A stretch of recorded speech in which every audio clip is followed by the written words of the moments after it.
Alrighty, everybody, welcome to the live Materia Cup Sydney edition of the Gran Final FFTCG podcast.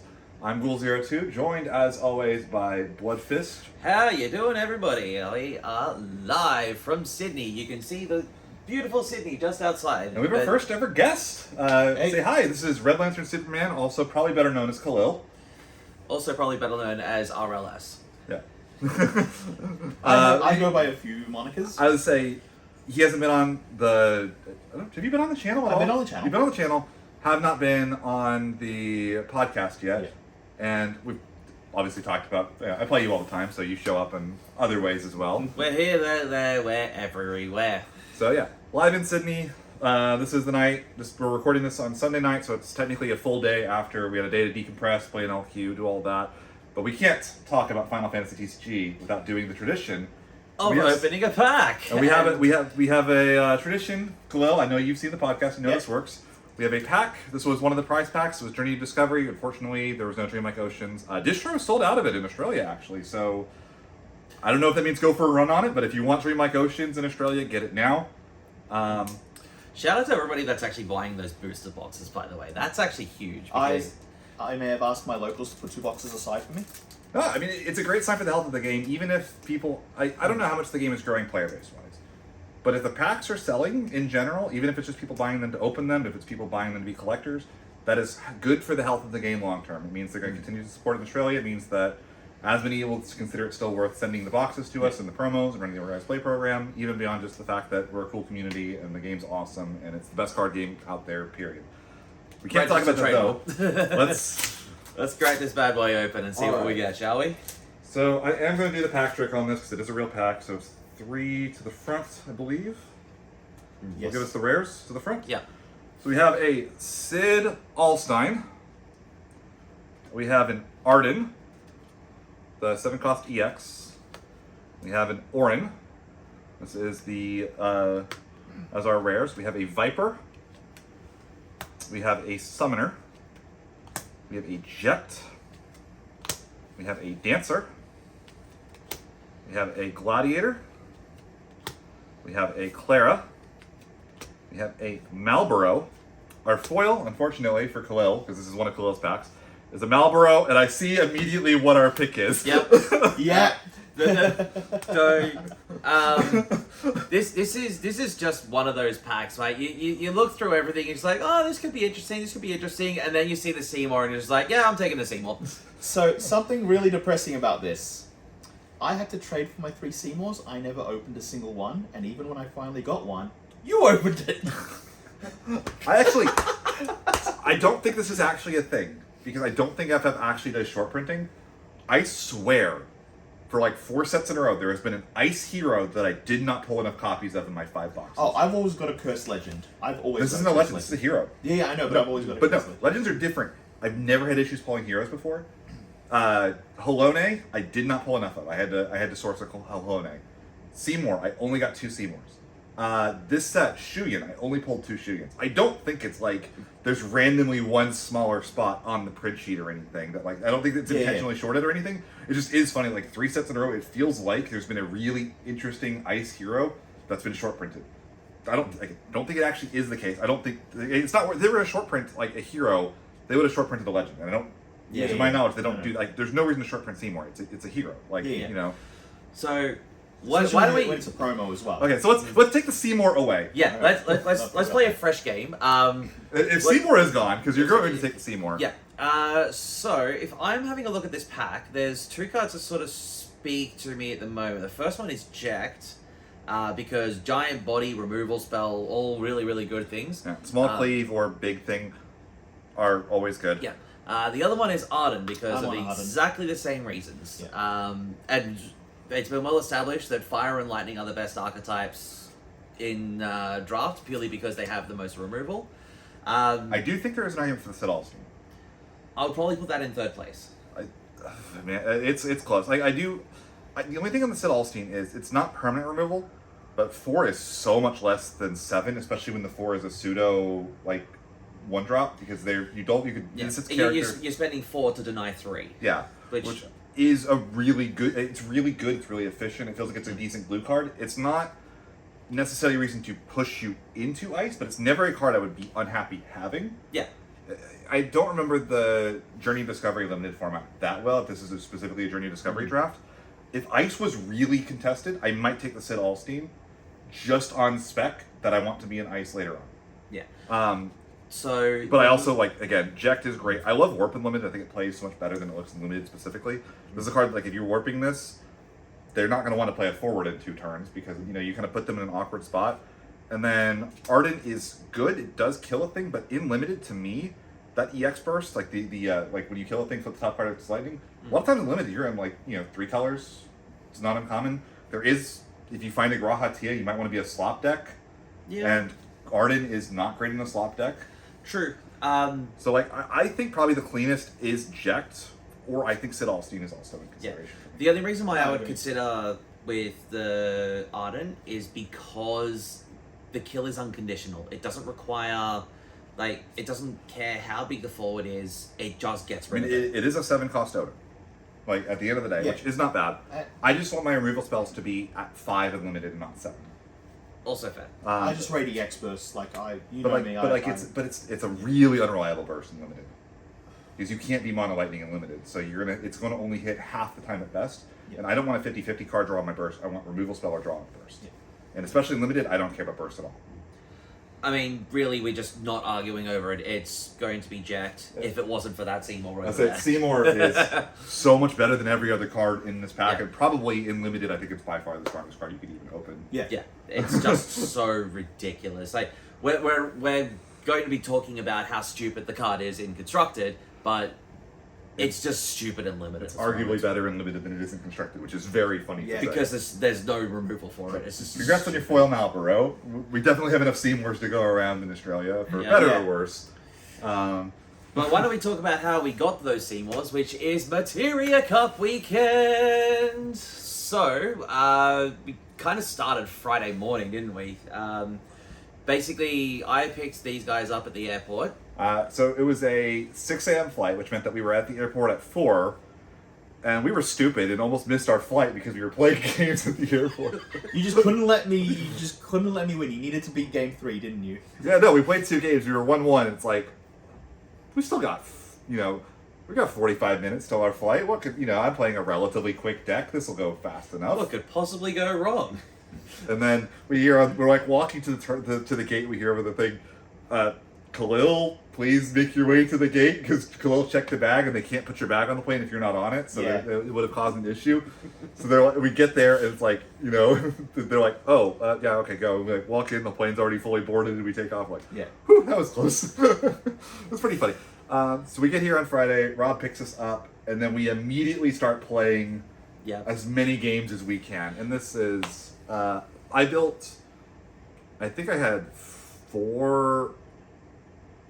5 fully constructed decks with me. Because I have MBM because my wife plays it. And I just took out the stuff that she has in there for fun and put in the actual more meta build of it. So we can play against that. I built KP's exact Giga Wall list. I just trusted that KP has done the math better than I could. I didn't want to modify it. I think Giga Wall is actually a deck with a lot of flexibility and good pilots can use that to their advantage in large tournaments. I did not care. I figured that the most easiest way for me to test against it was going to be, here is the copy-paste list, play that. Yep. I took my own build of Icewind crystals, because it's been winning Materia Cups. I assumed it would be relatively popular. I took Waterwind Cast, or Waterwind Monsters. And I also took Earth Water Monsters, but it was technically a lot of the cards for that were in other decks, so I didn't play it at all. Yeah, so just piecing it together. Yeah.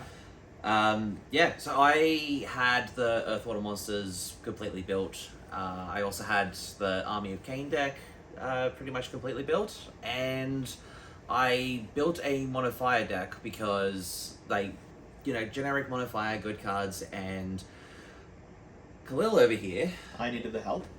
was hoping to test against Mono Fire because he saw it as one of his bad matches. Why don't you tell him what you played and why you thought it was a bad matchup? So I brought 3 decks with me for us to practice with, one being my main deck. One was there's a Torkelly's Summoner deck. Yeah. the other member of the crew who is currently still playing games with another friend of ours. Shout out, Paul. Shout outs to Paul. We asked him if he wanted to be here and hang out. He's like, nah, I think I'll hang out, play some more games, have some fun. And we're like, okay, cool. We'll see you in a bit. He travels, like, well, I think all of us then, he travels the same as just because we get to see our friends from interstate, we don't get to hang out as much. Mm-hmm. It's just I would say notably also, it's a lot harder for Paul to just find time to play games. Yeah. You know, he's got kids and family and things like that. Yep. We don't have that. I have a wife. You have a wife. Mm-hmm. You have you. I believe. I'm single. Single, yeah. Ladies. If you're looking for a gaming dating profile, this is the place to find it. But no, so I think he has a lot more issues finding games. He's a lot less I talkative than we are. Again, fantastic person, one of the nicest people, Great player. great player. Really good player. 2 times world? Two times world Two times world champion, one of only a couple of Australians to win multiple Materia Cups. I think we counted it was 2. There might be a third that we missed, but as far as I know, it's just Braden and Paul. Yeah. Ooh. Spoiler alert, there's another one, but we'll get to that.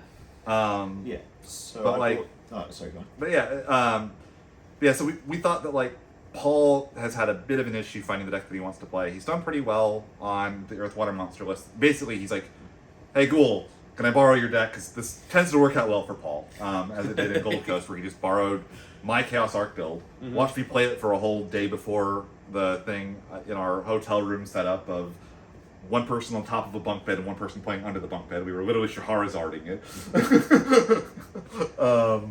You got 2 LQ wins with it, which was... Yeah. Yeah. But like, so he like borrowed the Earth, Water, Monster list that I was working on, won 2 LQs with it, was feeling pretty decent about it, tried to make a couple modifications to it to, you know, shoehorn some stuff in there that I don't think helps, but, you know, I'm not going to fault him for trying. I think trying new things is cool. We learned a lot about the deck by doing that, how much, you know, Yeah. certain ratios need to stay the same, how much you can get away with changing, things like that. Yeah. And then, you know, kind of towards the event, it's like, hey, cool, what's your current build? So, because, like, I'm not doing as well with the modifications I made. Where are you at? And so it's like, okay, these are the changes I make. Rob has his own build. Let's look at Rob's build. And then we got here, and there were a couple of other changes we even made once we played all the games as well. Yeah. Which I guess won't be up unless I post my deck list in the comments or the description, which I guess I can do. Because I actually think that, like, annoyingly, this is the only Materia Cup of the Opus 28 meta for us. Yeah. Next set, we're going to have a completely different meta. There's no guarantee that we think this will be the right deck for that event. I genuinely think it is a top 3 deck in the format, and we'll talk about that later. Yeah. So... Second, I brought the Crystals, the Wind, Ice one as well, my version. Yep. Just in case we want an extra. But my big thing is, little backstory, I'm known in my community back home as the board game collector. At Summer Cup, it's a ticket. You redeem tickets to get prizes off a wall, which is really great. I love how Summer Cup is like that. I won the board game, MBM. And everyone's like, well, the board game person has to play MBM, and this is before I saw all the cards. So I'm like, I'm playing MBM no matter what. It looks fun. I'm going to play the meme. Apparently it's a thing. Did you know that? Yeah, turns out when it wins multiple Materia Cups, it's kind of like, oh, this is actually legit. But yeah, Khalil was a little bit terrified of the Mono Fire matchup, so I built this generic Mono Fire deck. It's like, oh, these happen to be really good Mono Fire cards, and just slapped them together. It wasn't like any theme or anything like that. It wasn't like Mono Fire Warriors. It wasn't like an attrition deck or anything like that. It was just, here's some good cards. They No happen to work in stupid Mono Zidanes Fire. or anything like that. Yeah, Gunk up hands. There was no weird. bells and or whistles. It was just red cards all day. And Hilarious. The deck actually tested really well. I know, right? It was Yes. just ridiculous. Yeah, so I actually had played with the player back at my locals. He has a Mono Fire deck, very similar to yours. And I tried approaching it different ways, but I had a lot of trouble trying to crack that code. And notably, we expected it.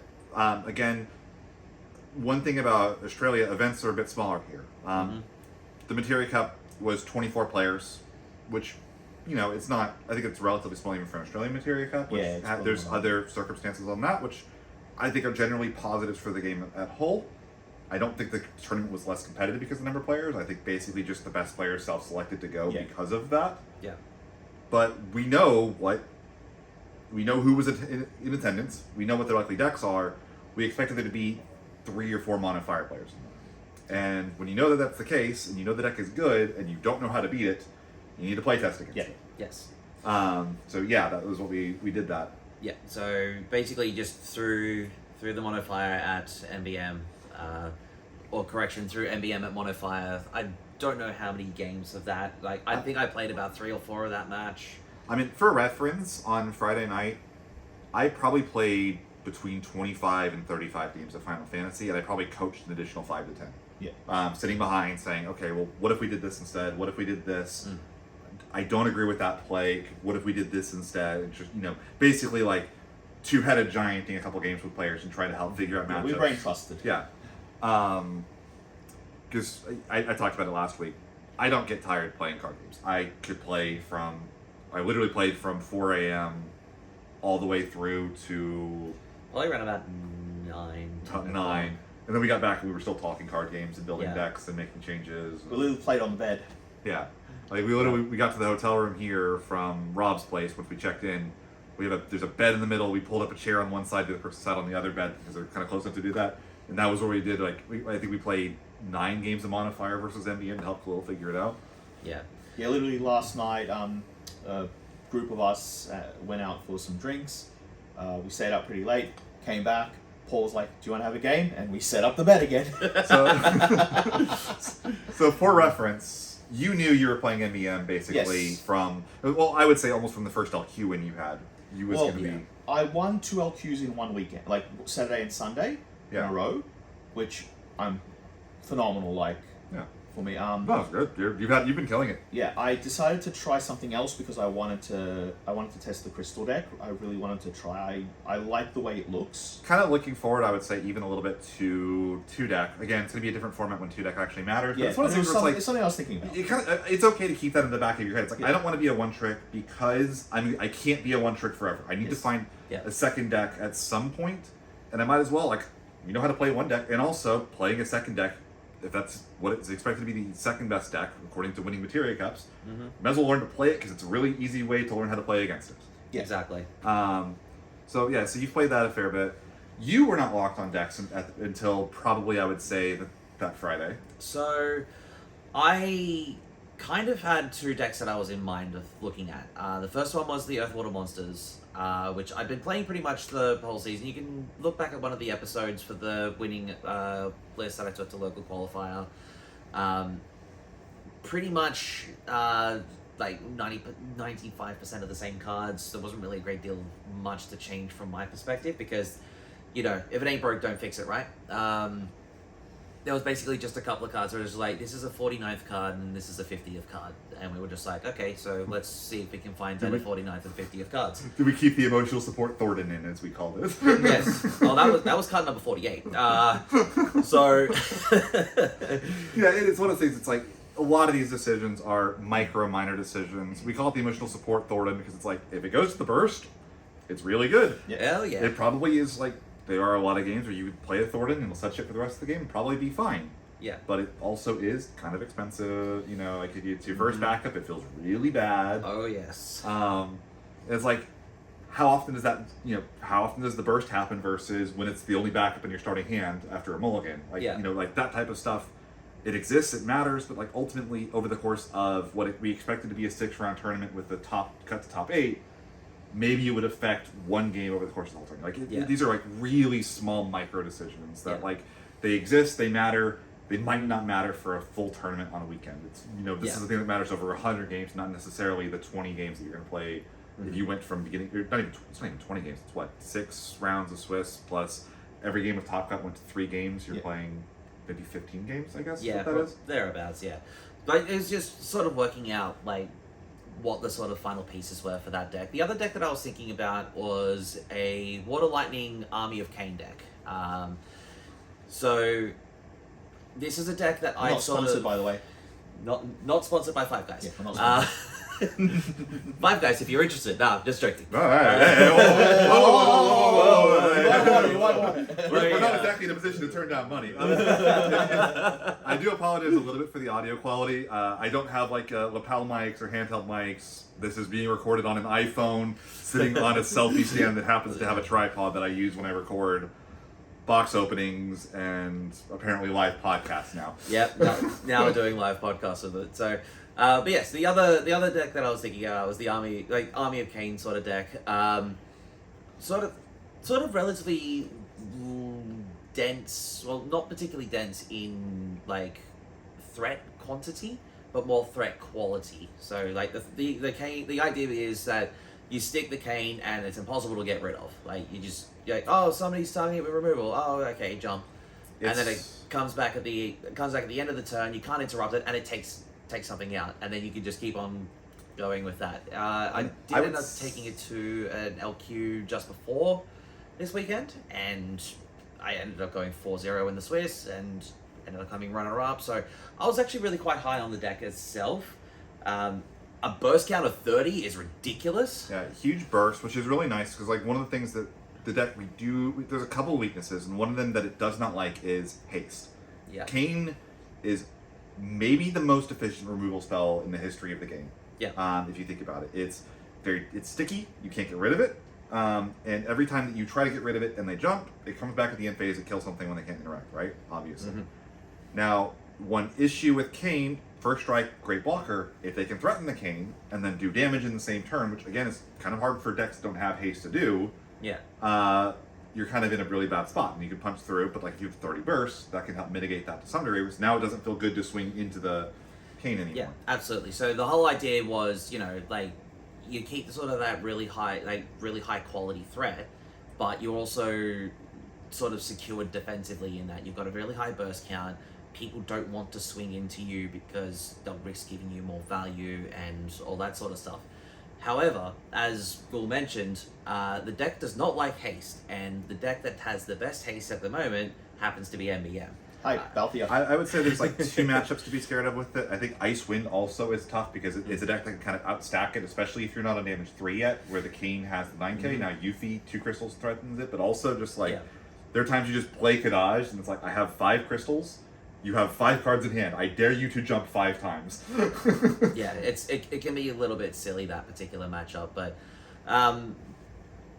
yeah, like those are the sort of the two decks that I was deciding between. I did a really ridiculous and funny thing. I actually asked Copilot to see what sort of response it would give me, and for some reason, like I was like during the week, I sort of discussed, I'm sort of 60% towards the Water Earth, and then 40% towards the thing, and then I asked Copilot what deck I should play, just as a joke, right? Just have a little bit of fun with it, and Copilot was actually like, okay, so these are your two choices. This is all the stuff. I'm gonna say 70% Water Earth monsters, 30% Army of Cain, and it's just like okay, and for some reason, the actual justification behind it made a whole ton of sense, right? It's just like, oh, you're familiar with the deck, like the familiarity is there, a lot of the lines, the ins and outs of the deck. Like probably push towards more playing that rather than swapping, which kind of goes against my ethos because I like doing random bullshit last minute. You are the dice roll for a deck in the morning of a Materia Cup, man. Yes. A little bit infamous for that, but we discussed that last week. So, but yeah, I ended up taking the Earth Water monsters just because, like as I said, it's something that we've been play testing it. We've been like finicking, like pushing the envelope in these sorts of different directions. Like, what if we lowered the ceiling? What if we changed the backup line? What if we went this direction? What if we went that direction? And I don't regret the choice. I think it is. I have my top 3 decks. I would put that Earth Water Monster deck as the 3rd best deck in the game right now. Genuinely, I think it is the 3rd strongest deck in the game. Yeah, like the amount of lines, like the amount of absolute ridiculous stuff that the deck can pull off. It's powerful. It's flexible. It's difficult to interact with. It's just clean. Yeah. And something I will say about it as well. MBM has a really good matchup against it if you know what you're doing. Not a lot of people would have practice against it because it's kind of been within our group more or less. I don't think it's a good matchup for MBM at all. I'm going to be honest with you. I'm undefeated against it. You beat me because you EX burst me on to make me draw my last card in deck. And then you pulled a full art Tifa on top of it to rub the salt in the wound and take my LQ from me. No, it is not a bad matchup when I'm dying to damage 6 EX burst, trigger your Lena, you lose. In my defense, though, I'm undefeated against it versus 3 Worlds players on it. I don't think I played it against you yet. You did. Did I? Yeah. I can't even remember. Yeah. Regardless, Just because to note, this is not the only time this asshole has done this to me. It's a tradition at this point. We're playing on our Wednesday locals, the same fucking thing happens. He's playing... One Kane. card left. One card left. He's on damage 6. I swing, and he's fucking around with the Kane build of MBM. I have a Yuffie that cannot be chosen by abilities. I don't think there's any EX burst, because there's no Odins in this build that we were trying. No, there was a single card that could stop me. And it was the Wind Cane, which was damage 6. I no longer can get past a first striking cane that I doled with a Surges. You've overinvested your attacks. And I lose the game off of this. It's just the way the cookie crumbles sometimes, but yeah. It's like my reaction, I'm like, you know what? I think I'll choose to untap my characters. And you're like, do you want to draw a card instead? Like, nah, I'm good. Yeah. Regardless, like, my personal experience with the deck is just, like, I think it's extremely powerful. Like, I talked a fair amount of it in the video that we did, like, on my L cubing. It's among the clean, like, yes, it's 5 colors, 5.5 if you count the dark element as an extra color, but honestly, the way that everything sort of shifts together and lines up, I wouldn't even consider it a quote-unquote 5-color deck. I think it's just one of the strongest decks in the room, generally. No, I mean, it's not inconsistent at all at what it does. Like, you think about, like, you're playing the 2 Dark Olbezes, the 2 Shadow Dragons, you're playing the 3 Fire Cessils. Like, the only thing that I would argue are bricks are the Fire Cessils. And I guess if the one Cerberus is annoying to draw because then you can't pull it out with. But, like, even that isn't that bad. You just pitch it, and it's one of the best things to revive with Mira once you get to damage 3. It kind of gives you a bit of a burst of power at that point. Yeah, no, I mean, again, I think it is the 3rd best deck in the game. Yeah. Have you talked about the inspiration of how we worked it out? So, should we talk? So this is the person that, by the way, I inspired it. So we did our draft. Usually, like, when a set comes out, we do the pre-release. The week after, we don't have enough product in people's hands. We don't want to play like constructed for that. I'll give them context. For my locals, what I like to do, because I help run the events, is I like to do a release weekend draft. It gets more packs into people's hands. This, unlike Magic, which uses 3, we use 5 or 6 packs, which is really great. And 5, yeah. Yeah, it gives people, you learn the cards. That's what pre-release and release weekend are for. To learn and flush out how the cards work, and to learn them and to get as much in your hand. So, not everyone has cards ready, no one has decks ready, so that's what we do. Ghoul obviously comes up to our locals as well. Yeah, so I'm going there. We have 8 people for draft, which is the normal size for a draft pod in FF. It's supposed to be 8 people. I think it also works great with 4, by the way. But, like, yes, 8 people is good. So I'm sitting. It's funny. I'm sitting next to Khalil, and, like, pack 1, I'm passing to Khalil even. Yeah. And it's funny because my first pack I had some MBM card. I think it was like a Bosch or something. But my other card in the pack is Marsh, and I'm like, Marsh is so goddamn good. No, like, you have to take the Marsh. I have to take the Marsh. You have to take the Marsh. Yeah. And I think I get like a fire. Like the next pack has like a fire cloud in it. The pick up FF7 character and make a crystal. I'm like, man, I've got a great direction going with like fire, wind, crystals, and so I'm going through, and I'm like, I hate this because I'm like, that was in the same pack as like an LB Ash, and I was determined, like, okay, I know how this draft is going to work. MBM is very clearly like what people are going to be pushing for. I almost want to just hate draft random MBM cards if I can, just to keep them out of other players' pools. But the cards in these packs are so strong, I couldn't just hate draft the MBM shit. And I'm passing to Khalil. So, like, I know Khalil is going to be on MBM. And the person on my other side thought the exact same thing and kept giving them to me because of the exact same reason. So Khalil ends up finishing the draft. And he builds a constructed deck. And he ends up with 5 Penellos and 5 Penello, friends. 5 friends. And Ash. Thankfully, no copies of No-No, though. No copies of Because No-No's a rare. Also a very easy card to hate draft because it's a card, if you're touching lightning, you're playing even if you don't have any Yes, MBM because you can cards. just full cast it. Like at 6, a removal spell limited is great. Yeah. Mm-hmm.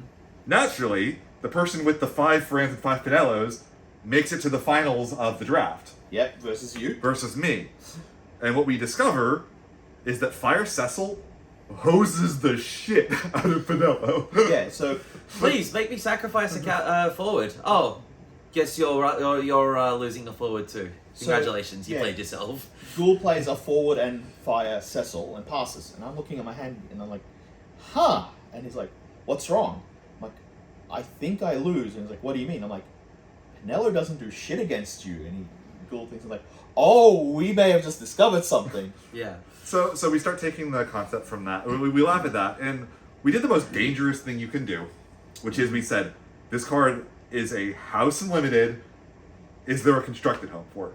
Which is the most dangerous sentence you can say, because some of my favorite limited darlings are notoriously cards I've not been able to make work in limited. My personal, like, the one that comes to mind for me is the Opus 16, Rain, and Lawn. Yes. Where it's like, you know, have the monster in the break zone, give something a haste every turn, dull something every turn. Yeah. Every combat phase. So the thought process we're going through is sort of just like, okay, how easy is it to sacrifice forwards? It's kind of really hard. There's not really great stuff. Oh, hang on a second. It's really easy to sacrifice monsters. Monsters can be forwards. Oh, and then we can use forward. Like, And most of the played ones are forwards. yeah, like, holy crap. Let's just put it together with Witch of the Fens and forwards and monsters that can turn into forwards. It's like, okay, sure. So we've got this water fire like idea. Oh, hang on. We need to put a Dark Knight into the break zone. What's the best Dark Knight Cecil we can put into the break? Oh, wait, it's the 20L Cecil that you can tag out to immediately fetch this from the deck. And also notably self-damages. Yes. Yep. Which the best monster support card left in the game at this point needs you to have taken damage. Yes, because it is Opus 16 Mirror, and it was just like, oh, this is just an Earth Water deck. Holy crap! Okay, Yeah, so we're cooking. we're cooking, and we're cooking with gas. So let's. And like again, the deck kind of started like snowballing from there. You know, things like LB Golbez eventually make their way in. The one copy One Cagna, Cagna, you know, little things like that you start to discover as you start realizing this deck. In like some of the power plays in this deck are so cool. Like, again, like the line that I always tell people that like kind of like opens their eyes is, if you have a Witch and a Cecil and you play a Golbez and you have 2 Shadow Dragons in the break zone, you get both Shadow Dragons can enter because the Witch can sack them. Yep. You make them forwards before they die, so the Cecil pings on each of them. Yep. If a mirror, you're also getting a 2K ping, and also the Shadow Dragons are just killing things. Yeah. Yeah. You just And you can sack one to then trigger the second one. congratulations, you just did a board wipe. Now, granted, this sounds like Magical Christmas Land. I've seen it happen enough. It's not that rare. Yeah, like I one of the games that I had at the LQ that I won, I was playing against Icewind Crystals, and they do the Shintoto play, and it's just like, oh no, I like my entire board's dealt down, and they're going to be swinging for lethal next turn. I was like, okay, sure. Get Cognazzo from the deck. I, lend a special back a mirror, which brings back an Araman because I'm at 4 points of damage. Kills this. Throw it with switch it on because I've got a Golbez in play. Throw it, kill this, throw this, kill this, and it's just like they had 7 forwards in play at the start of the turn. Now they have 2, and I had no blockers. Now I have 3. Yeah. And also, it's just so ridiculous. I mean, the other thing that's crazy about this deck is it can also just be like weirdly aggressive. Like, it's not uncommon for you to go like turn 1 backup, turn 2, Golbez for Blue Worm is what we usually get. But like, you can get, if you want to, you can get like Cactoid. Yep. Bring back a Shadow Dragon, and then play like a Leo or something, right? And it's like, here's 4 forwards on turn 2. I'm not Knights or Gigawall, but like it's like, Best of luck. I'm still pushing crazy amounts of damage with forwards. It did not cost me anything. And Golbez dulls or activate something with the monster. Yeah. Play, so it's just like, And- I also can get rid of a blocker. Like I'm playing, we were playtesting. I'm playing like the Icewind Crystal deck into it, and I'm like, I'm trying to be as aggressive as possible. And the entire time I'm looking, and I'm like, if I swing out, I really might just die. Like, Yeah. Like we, a couple of the games that we had at the testing on Friday, you were playing the Gigawall list into it, and this is the KP Gigawall deck that we're thinking is the best build of Gigawall. I think it's the best deck in the game as well. Like, Yeah. for reference. And like you're doing the whole Gigawall thing, and it's just like, I'm doing all of the right things, but I can't kill you. I can't attack. Yeah, like it's like no, it's like there are like times you look at it, you're like, man, if I swing out at the wrong time, I just die on the crackback. It's like, here's Golbez, 3 monsters, and this Mira. It's like, that's 5 damage, and it is so easy to get like a couple of Blue Worms, and like Blue Worms cost 0. That is a 0 cost point of damage or blocker or thing to stack with which to do damage. Man, it's so good. I had the game against the the alternate version, the one Justin was playing. Yeah. And I had all the MBMs, right? It was Christmas Land. I was in perfect situation. He was on 5 damage. I was going to kill him, and just off only top deck, 2 cards off the top of the deck. Was it 3 or 4 backups? I can't remember. Yeah, he stalled for ages. He stalled for like 4 turns just off mirror. Yeah. Yeah. Like, the deck is absolutely ridiculous. As I mentioned in the video with the deck tech, if you can find the opportunity to sit down and actually build it and pilot it, give it a shot. Like, if you are a monster player, 100% that is the deck to play.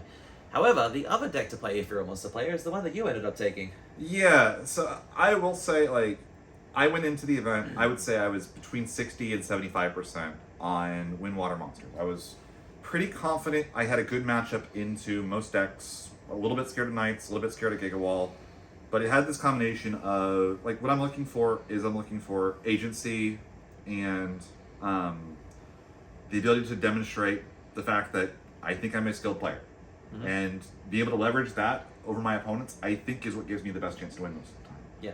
I do think, for what it's worth, I think Gigawall is a very high agency aggro deck in a way that I don't think a lot of other aggro decks are. Mm-hmm. Which is why Gigawall was, I was playtesting the Gigawall list, and I was like, sell me on you. Make me want to play you tomorrow. Same thing with Ice Wind. I was like, you're winning Materia Cups. I don't know how. You are winning Materia Cups. Show me what you're doing. My argument with that, with my experience with it is, so early on when I was playing with it, I was doing very well. Like, it was dominating. We had the first game I ever played, it was against Rob, mm-hmm. and it was a slaughter. It was a bit of a steamroll, yeah. Yeah. What started happening with me is, it did okay at the Materia Cup, the LQ, sorry, that I took it to.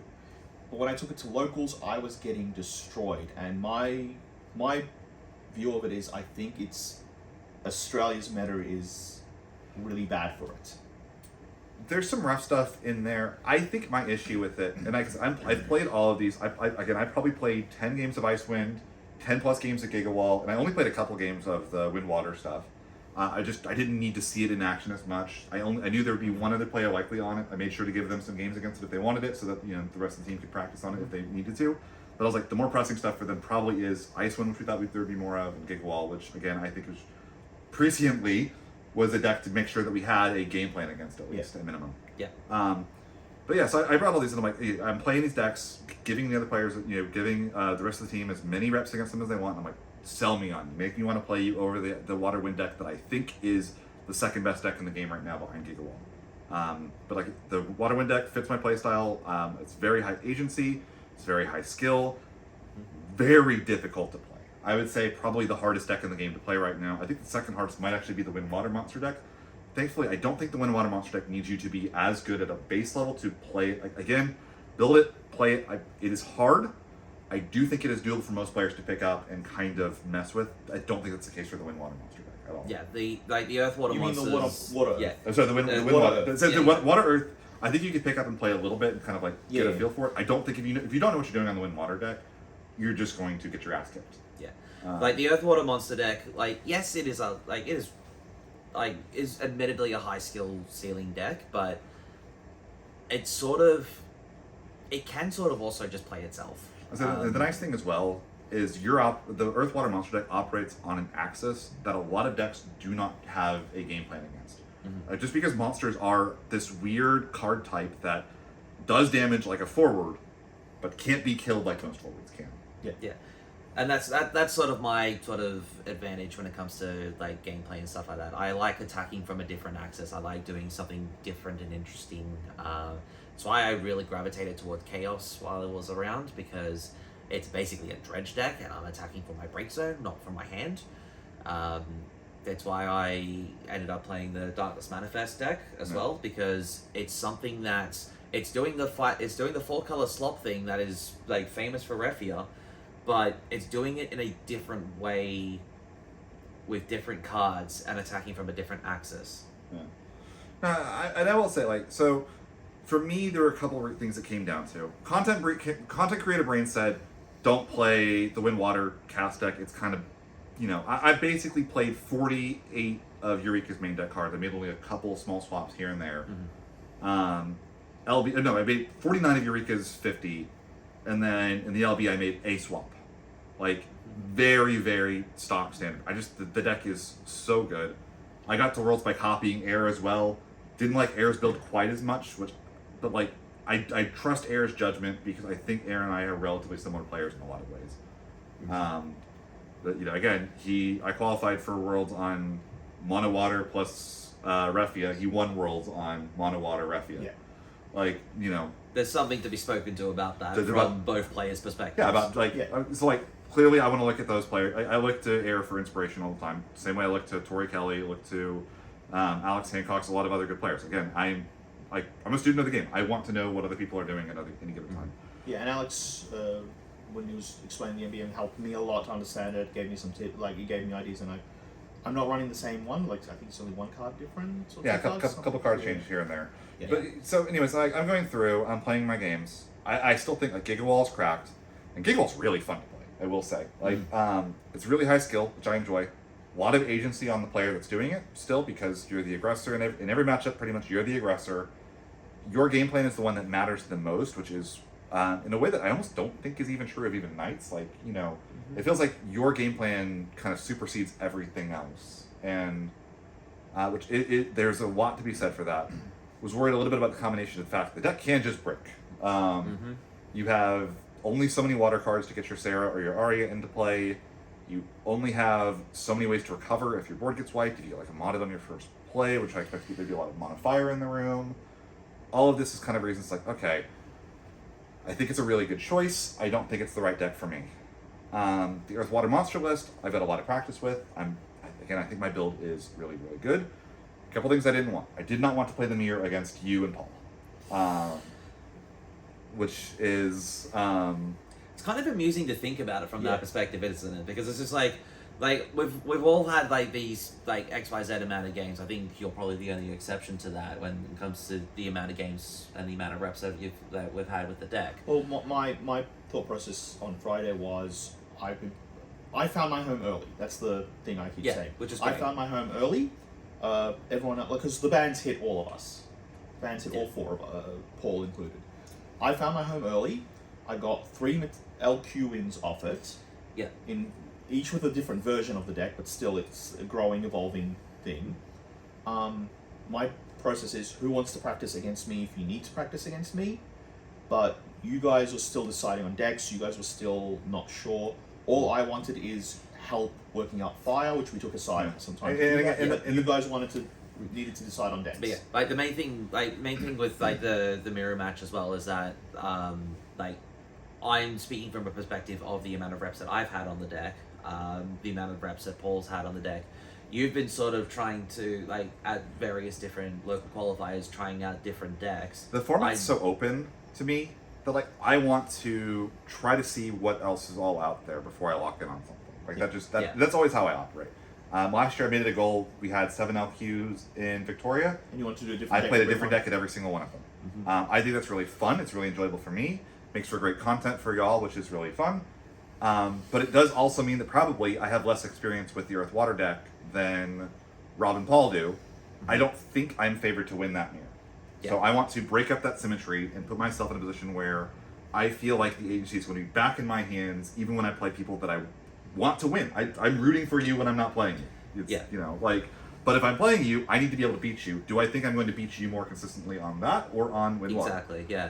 And that's not me metagaming against my friends. That's me saying what gives me the best chance to succeed. Yeah. I think they're gonna Like do well. what deck suits your skill level the best versus what deck suits our skill level the best, that sort of thing. So if I feel like I'm most skilled with that deck, and then you feel like you're most skilled with this deck, then you want to give yourself the best advantage going into the tournament, which is why you ended up choosing the Wind Water. Yeah, so I'm on Wind Water. A couple of other reasons as well. Just looking at the rest of the field, I'm expecting a lot of Mono Fire. I think Wind Water should do very well into it. I expect at least one other Wind Water player, which I do think is a scary matchup for the monster deck because there are so many broken things for you, like a Zidane to steal, if they can find an early Zidane. It has a lot of ways to go to recur the Freecast Alexander, which is kind of a card not the end of the world if it shows up, but it's not a card you like seeing. Yeah. You have the Malboro, so that like the Cecil is maybe not necessarily as big of a problem as it could be. Same for like the Witch. Yeah. You can kind of There is a lot of mutually assured destruction in that in that matchup. Yeah, Just because it's- everybody's throwing everything at everything at the same time. it ends up being really interesting because like the amount of like again, it's a if they have Cecil plus Witch, you have to like clear that. Like you can't play into Cecil Witch. But Nope. even if you kill the Cecil, the Cecil's gonna also threaten to kill your Witch on the crackback, unless you also have the Kuchu or the Malboro. And even if they do, they have their Witch that can just send and kill your Witch as well. Like your Witch is not making it through that exchange. Yeah. How do you do that and mitigate the thing as much as possible? If I go for a Luso Storm turn to wipe a field that has like a Golbez and a Cecil and a Witch and a Mira, I'm gonna wipe the field. But the Cecil, if I do that with a Luso without Kuchuing or Malboroing, I'm losing everything. Like I'm losing my Lulu, I'm losing my Witch, I'm losing my Luso. Maybe if I had to play like a Luna Freya LB or a Leo LB, that's all dying. How do I, mitigate that? Like it's a really difficult mirror to play on both, a matchup to play on both ends, I think. But like I feel like I can navigate this pretty well. Again, I don't fatigue, so the difficulty of the deck didn't scare me once I kind of started winning on it and feeling good on it. And it's funny because like I won a lot in testing, honestly. Like I don't feel like my games went poorly for me at all. Even like Icewind, which the more I play it, I'm not very high on Icewind at all. I think it's like maybe top, like it's like fine, but like I don't think it's like amazing. Like I would think like the top four, like the top three are like I said, Gigawall, Windwater, Earth, Water Monsters, and then I think that like MBM is behind that, and then like after that it's just a shit show. Well, for me, what I thought locked it in for you, like, or from what I saw, is it got your URLQ in. Yeah. And the day that it got your URLQ in, we were in a room with a lot of very grindy decks. You were still like one of the first to finish almost every round. You were incredibly efficient. You knew what you were doing. It just seemed to click. Yeah, and like it's. I think when we talk about the actual tournament itself, there are a lot of times where it's like you have to do a specific thing in that deck on a specific turn or you lose. And I pulled it off much more consistently the more I played it. Yeah. So anyways, we have our Friday night. I play a bunch of games. We all play a bunch of games. Yeah. We test against everything. We kind of lock in on our decks. We have our deck names. We show up on Saturday. Something kind of neat. This is the first time I believe they've done this in a long time. The Materia Cup was at a convention, PlayCon Sydney. It's kind of a smallish board game convention, I would say. It's not like it's not the largest. It's not like if you say like convention, it's not like PAX. It's not like Evo in the US would be. It's one room at a convention center. Probably 20 booths, I would say, of kind of different board game vendors, different like. It was mostly board game tables for makers. playing. It was No, mostly a lot. tables for playing. Yeah, like we walked in because Ghoul and I had weekend passes. We walk in on the Friday. We have a walk around and we see it's just like a massive bank of rows of tables for like with everybody playing board games on them. Then there's like a line of booths, and then there's more tables with more people playing games on them, and then there's the section where we need to meet up for the next for the event, and then there's yet more tables with people playing on them. There really wasn't a great deal of actual conventions. I think we walked in and within half an hour we were walked out.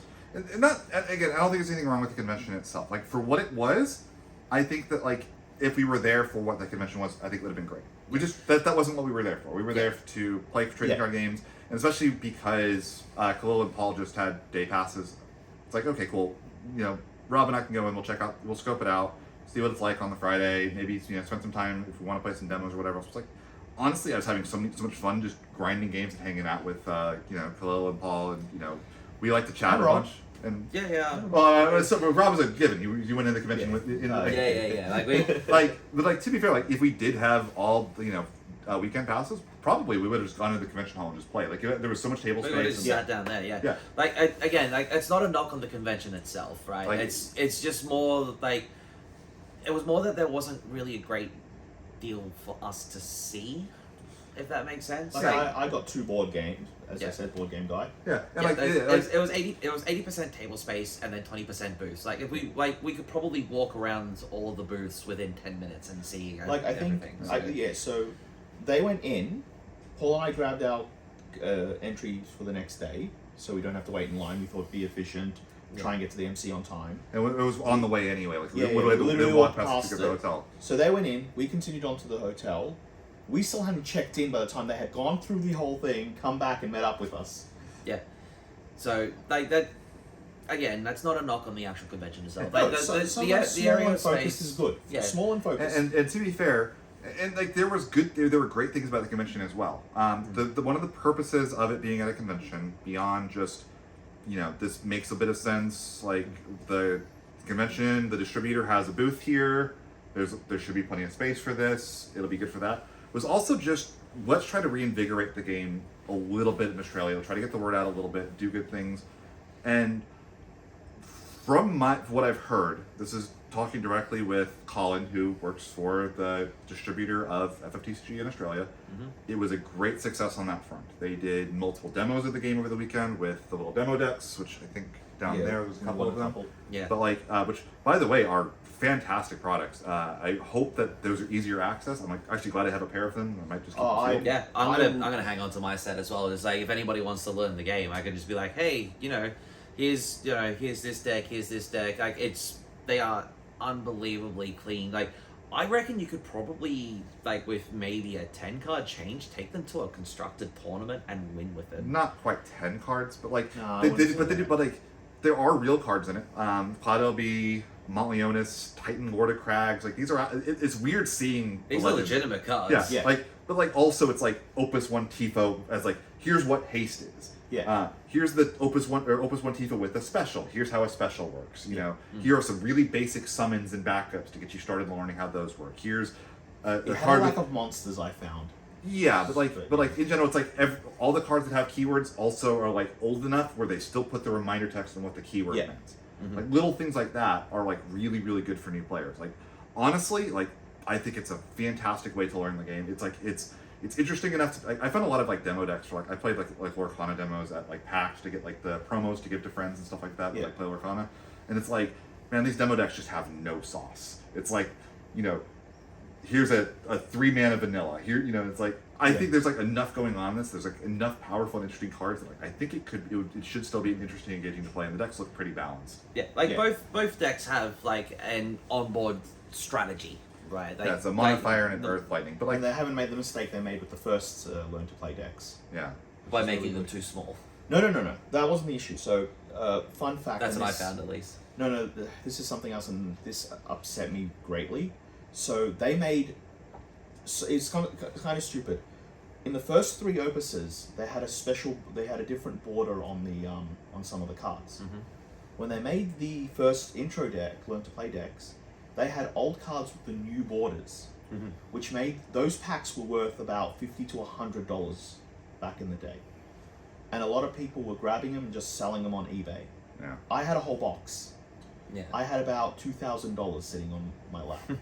I gave them out to new players at demos. I refused to sell them. I wanted to make sure these got to new player hands. What they did with it, I don't care. I mean, to be fair, I do think the Montleonis reprint and the Cloud LB reprint in them are almost enough where, if you're a relatively new player, and I almost think it's a bit scary to see reprints of the quality of Montleonis in a pre-constructed deck like that. Again, fits great with what the deck is trying to do. Almost too good for a deck like this that you can get for free at a convention, basically. For better or worse, secondary market values are one of the hardest things for a card game to balance. It's a topic for a different video. But it's a mistake it's an issue that's happened with actually the World Championship decks. For anybody that's not aware, a lot of card shops in Japan had major issues with the World Championship decks being, here's a fully playable, legal version of the best decks in the game from a year ago. When those were announced, Clive shops refused to buy Opus 24 Clive Legend from players, saying look, there's a strict time limit on how long these cards will remain valuable because of the reprint coming. A known reprint coming affects that, which affects the value of boxes. Yes. And it's tricky because Montleonis is a card that technically is old enough. Again, not a discussion for this, but again. Demo decks are awesome. They got to run demos. There were news crews, other gaming podcasts. They were taking video, pictures of the tournament as it was happening. So even though it was only 24 players, because the convention made it a bit more expensive, the distributor tried to kind of juice the event a little bit, saying, "Hey, look, if you show up, You don't need to pay for entry. Just Yeah. get the ticket to the convention. That will pay for your event entry. Yeah. And they'll make it worth. We'll make sure the juice is worth the squeeze if you show up and and play anyway. And like, to be fair, I would play twice as much as that to play in a Materia. Like, my goal is to win, go to Worlds, do all this, show that I'm one of the best players in the world. That's just my goal when I go to an event. Mm-hmm. I'm sure it's the same for you. I'm sure it's the same for Cole. My goal is to win, and I will do what it takes to compete. I spent $200 to fly here. I want to try to win.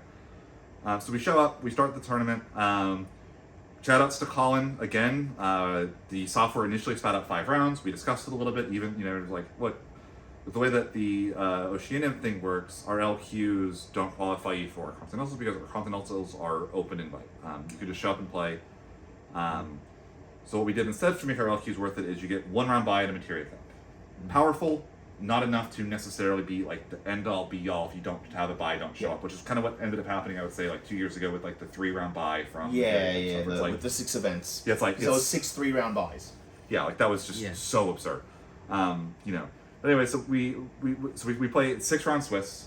All of us get to sit off and relax for the first round. Yeah. I sneak over with Paul and we play round 1. I won that one, by the way. I spend a decent amount of time just walking around, like checking everything out, and like largely just on my phone, really, because my wife came along as well, just sort of like she always comes to the events and likes to sort of keep in the loop, to be like the best cheerleader ever. So shout out to you. So I just spend my good chunk of time with her, and like chilling on my phone a little bit, and just sort of like being present but not sort of like being away from everything. I'm just sort of paying attention to what's going on around me. I'm just trying to make sure I'm not going in cold. Like I know that like they're playing their game, like they'll go in having played one game that matters. I don't want to go into something that's like ready and hot and ready to go. Would not have mattered, but that's. I was a little bit sneaky. I wanted to count how much red I saw. I mean, that is also one of the advantages. It's like, unfortunately, the way most large tournaments are played is best of 1 Swiss. It's like the same case for us. There's a big difference when you're playing against Knights or Gigawall. If you know what you're playing against, you will keep different hands depending on what those are. Yeah. I don't like that that's a thing in the game, but as long as it exists, it is a thing that should be accounted for. It is a part of player skill to know and to account for that. Just kind of is what it is. I don't think it should be something that the game tests for and self-selects for, but that just is what best of 1 Swiss is always going to be. Yeah. That's why I always argue best of 3 is the best. I mean, more games is better. Let's play. I would play 10 rounds of Swiss and just do whatever. Arbitrarily large Swiss, but. Like, you can only do what you can do, though. And one of the rewards for the buy was that you could, you had the round off. You had an automatic win, so you had the free time to do whatever you chose to do, and whatever people choose to do with their spare time is entirely up to them. So we go into round 2. I sit down against Braden, who is the most prolific Knights player in Australia, and I am shitting myself because this is probably the worst matchup, I would say, for the Water Earth monsters. It's definitely one of the scariest. They can just kill out of nowhere. That's the main thing. Knights is just one of those Knights and Gigawall. One of the advantages of playing those decks, the disadvantage of playing those decks is sometimes they lose to themselves. Yeah. Yes. The advantage is sometimes they win by themselves too. Yeah, they literally no pilot agency in that one. But, yeah. But the actual round itself, I know you ended up watching the end of the game. I don't know if you did as well. I want to say that the actual game itself was a masterclass of handling an aggro deck with a control deck. Like, Braden, shout out to you. Like, it was a fantastic game. Like, very back and forth, very like down to the wire. Like, both of my goal bears ended up going to damage, so I was stuck with the limit break one. You did the Last World Bully game plan, so turn 1 started with the Gawain and then played the Last World later to sort of just bully cards out of my hand and all that sort of stuff. I was operating on 2 backups for pretty much the entire game. somehow ended up getting myself to a point where I was able to set up like a Witch Cecil mirror board state, and then just started cycling through monsters and, you know, like Lena specialing mirrors back and all this sort of shenanigans. Gets to a stage where Brayden plays a Celteus, and he's done the Celteus thing, he's exiled the fight, he flips his cards like one at a time, really slowly. He flips over the 4-cost starter Charlotte, and he's just like, that's the card! And like flips over the 5th card, but he's just like, I don't care, I'm getting that card because you have a Witch in play, you have a Marlboro, you have a couple of monsters, and I'm just like, I'm switching you off now, ha ha ha! Like, it's great, like that sort of thing. I'm already seeing what happened. And I was just like, okay, you know, fresh challenge, let's see what's up. So I draw for turn. I already had a Lena in hand and a Lena in play. And I look at my hand, look at the board state, and I drew a water card and I think it was an epitaph as well. And I'm just like, okay, sure. Here's the Lena special, reviving the mirror, reviving the Ahriman to kill the Charlotte. And he's just like, oh, that's a thing. So that ends up happening, and we're back on track. I think I spent about 80% of that game at 6 points of damage, but it just, like, we ended up just sort of steamrolling to a finish, and I remember watching like towards the end. He's like, he has the Ramza, but he's got like enough monsters. Like the Ramza could never get to having enough stuff in play. Like his last ditch effort was empty hand to play Ramza targeting Corilla, and I'm just like, on the stack, I throw up Karlu at it or something. Like, I can't remember what monster it was, but I had Witch and Mirror in play, so it's just like, throw a monster, kill it. It's like don't kill me with burn damage, basically. You know. Yeah. And it's like, and it's funny. He still flips like Laswell. Like Laswell Charlotte somehow still, but yeah, and it's still just like, oh, I'm not sure if it was Laswell Phasalis. Yeah, it was Phasalis. Yeah. So he was empty-handed with a Phasalis in play, which meant that I couldn't attack for a few turns because his hand was empty and Phasalis was big and all of my things were small, and it's just like, no. But like at that stage, he was essentially out of steam. Yeah, it was kind of like weather that lasts a little bit of a storm. You kill the Corilla. You still have to eat a chump block in front of the Phasalis, which like still also rips a card from your hand. Like, again, still very close even at this stage. Like you would mostly stabilize, but like on damage 6, every point of damage matters. Khalil, did you play round 1? So you got there obviously. Yeah. I did not play you round 1. I played. Because I played. Richie round no! 1. I was on against Ethan. The ice deck. Was that round 1? That was two. Round 2. Yeah, round 1. Yeah. Okay. Our round 1. Our round 1. So you played against Ethan O'Connell Webb, who was on a mono ice deck. Yeah. Let's talk about that one. I had the perfect start. He time warped, like froze all my stuff 4 times in a row, but he couldn't get ahead while doing it. He was just stalling for turns. So Ethan's on mono ice. And I would say Ethan's specific brand of mono ice is maybe the most frustrating fucking thing to play against. So what he is the specialist at, and I don't know if I've ever seen another mono ice player do this to the degree that he does. He runs stuff like the Madius 12 thing that freezes your backups. He told me later on, it's like, my record is 10 turns of my opponent starting the game and never having a single backup on tap. Yeah. And like I experienced it. I played the same deck. I played against doing this deck at Continentals last year. I played mono water into this deck, and legitimately the entire game I did not have a single backup on tap until I had stabilized. And I'm like, I need to get backups down. Like I need my ashes to be live and do things, but they never untapped. It was kind of hilarious. It was like it's impressive, but like again, like you're dealing with that like the whole time. I was fine. Like I was completely in control. He admits, because he's a great guy. Like he says, you should have won it. I get to a position where it's my turn. I draw 2 out of my 4 cards left. Lightning and Cucullin. Yep. Both cards, if I play, mean I do lose next turn. And I'll be honest, I got in my own head. I let that affect what I could do, because I was too scared to lose to the deck. He had 4 cards in hand and just untapped backups. He was just... No, he had 5 cards and untapped backups. He was there for days. Yeah, he's got like a tapped, was like a Seymour tapped, a Shiva tapped. No, you killed the Shiva. I killed the Shiva. He had like a tapped Kurosami, a tapped Seymour. Ultimecia. Oh yeah, like he had like a couple like tapped forwards basically. I remember. Like doesn't really matter what they were. Yeah. But so you go to combat, you attack with Vaughn. Like you have lethal. Yeah. It's like he's mono whites. He's got 5 backups. He could do all kinds of bullshit. Yes. Which he did. He tapped 5, played the Back attack Zaid. Zaid. Which is a card that's kind of interesting one. It's not standard.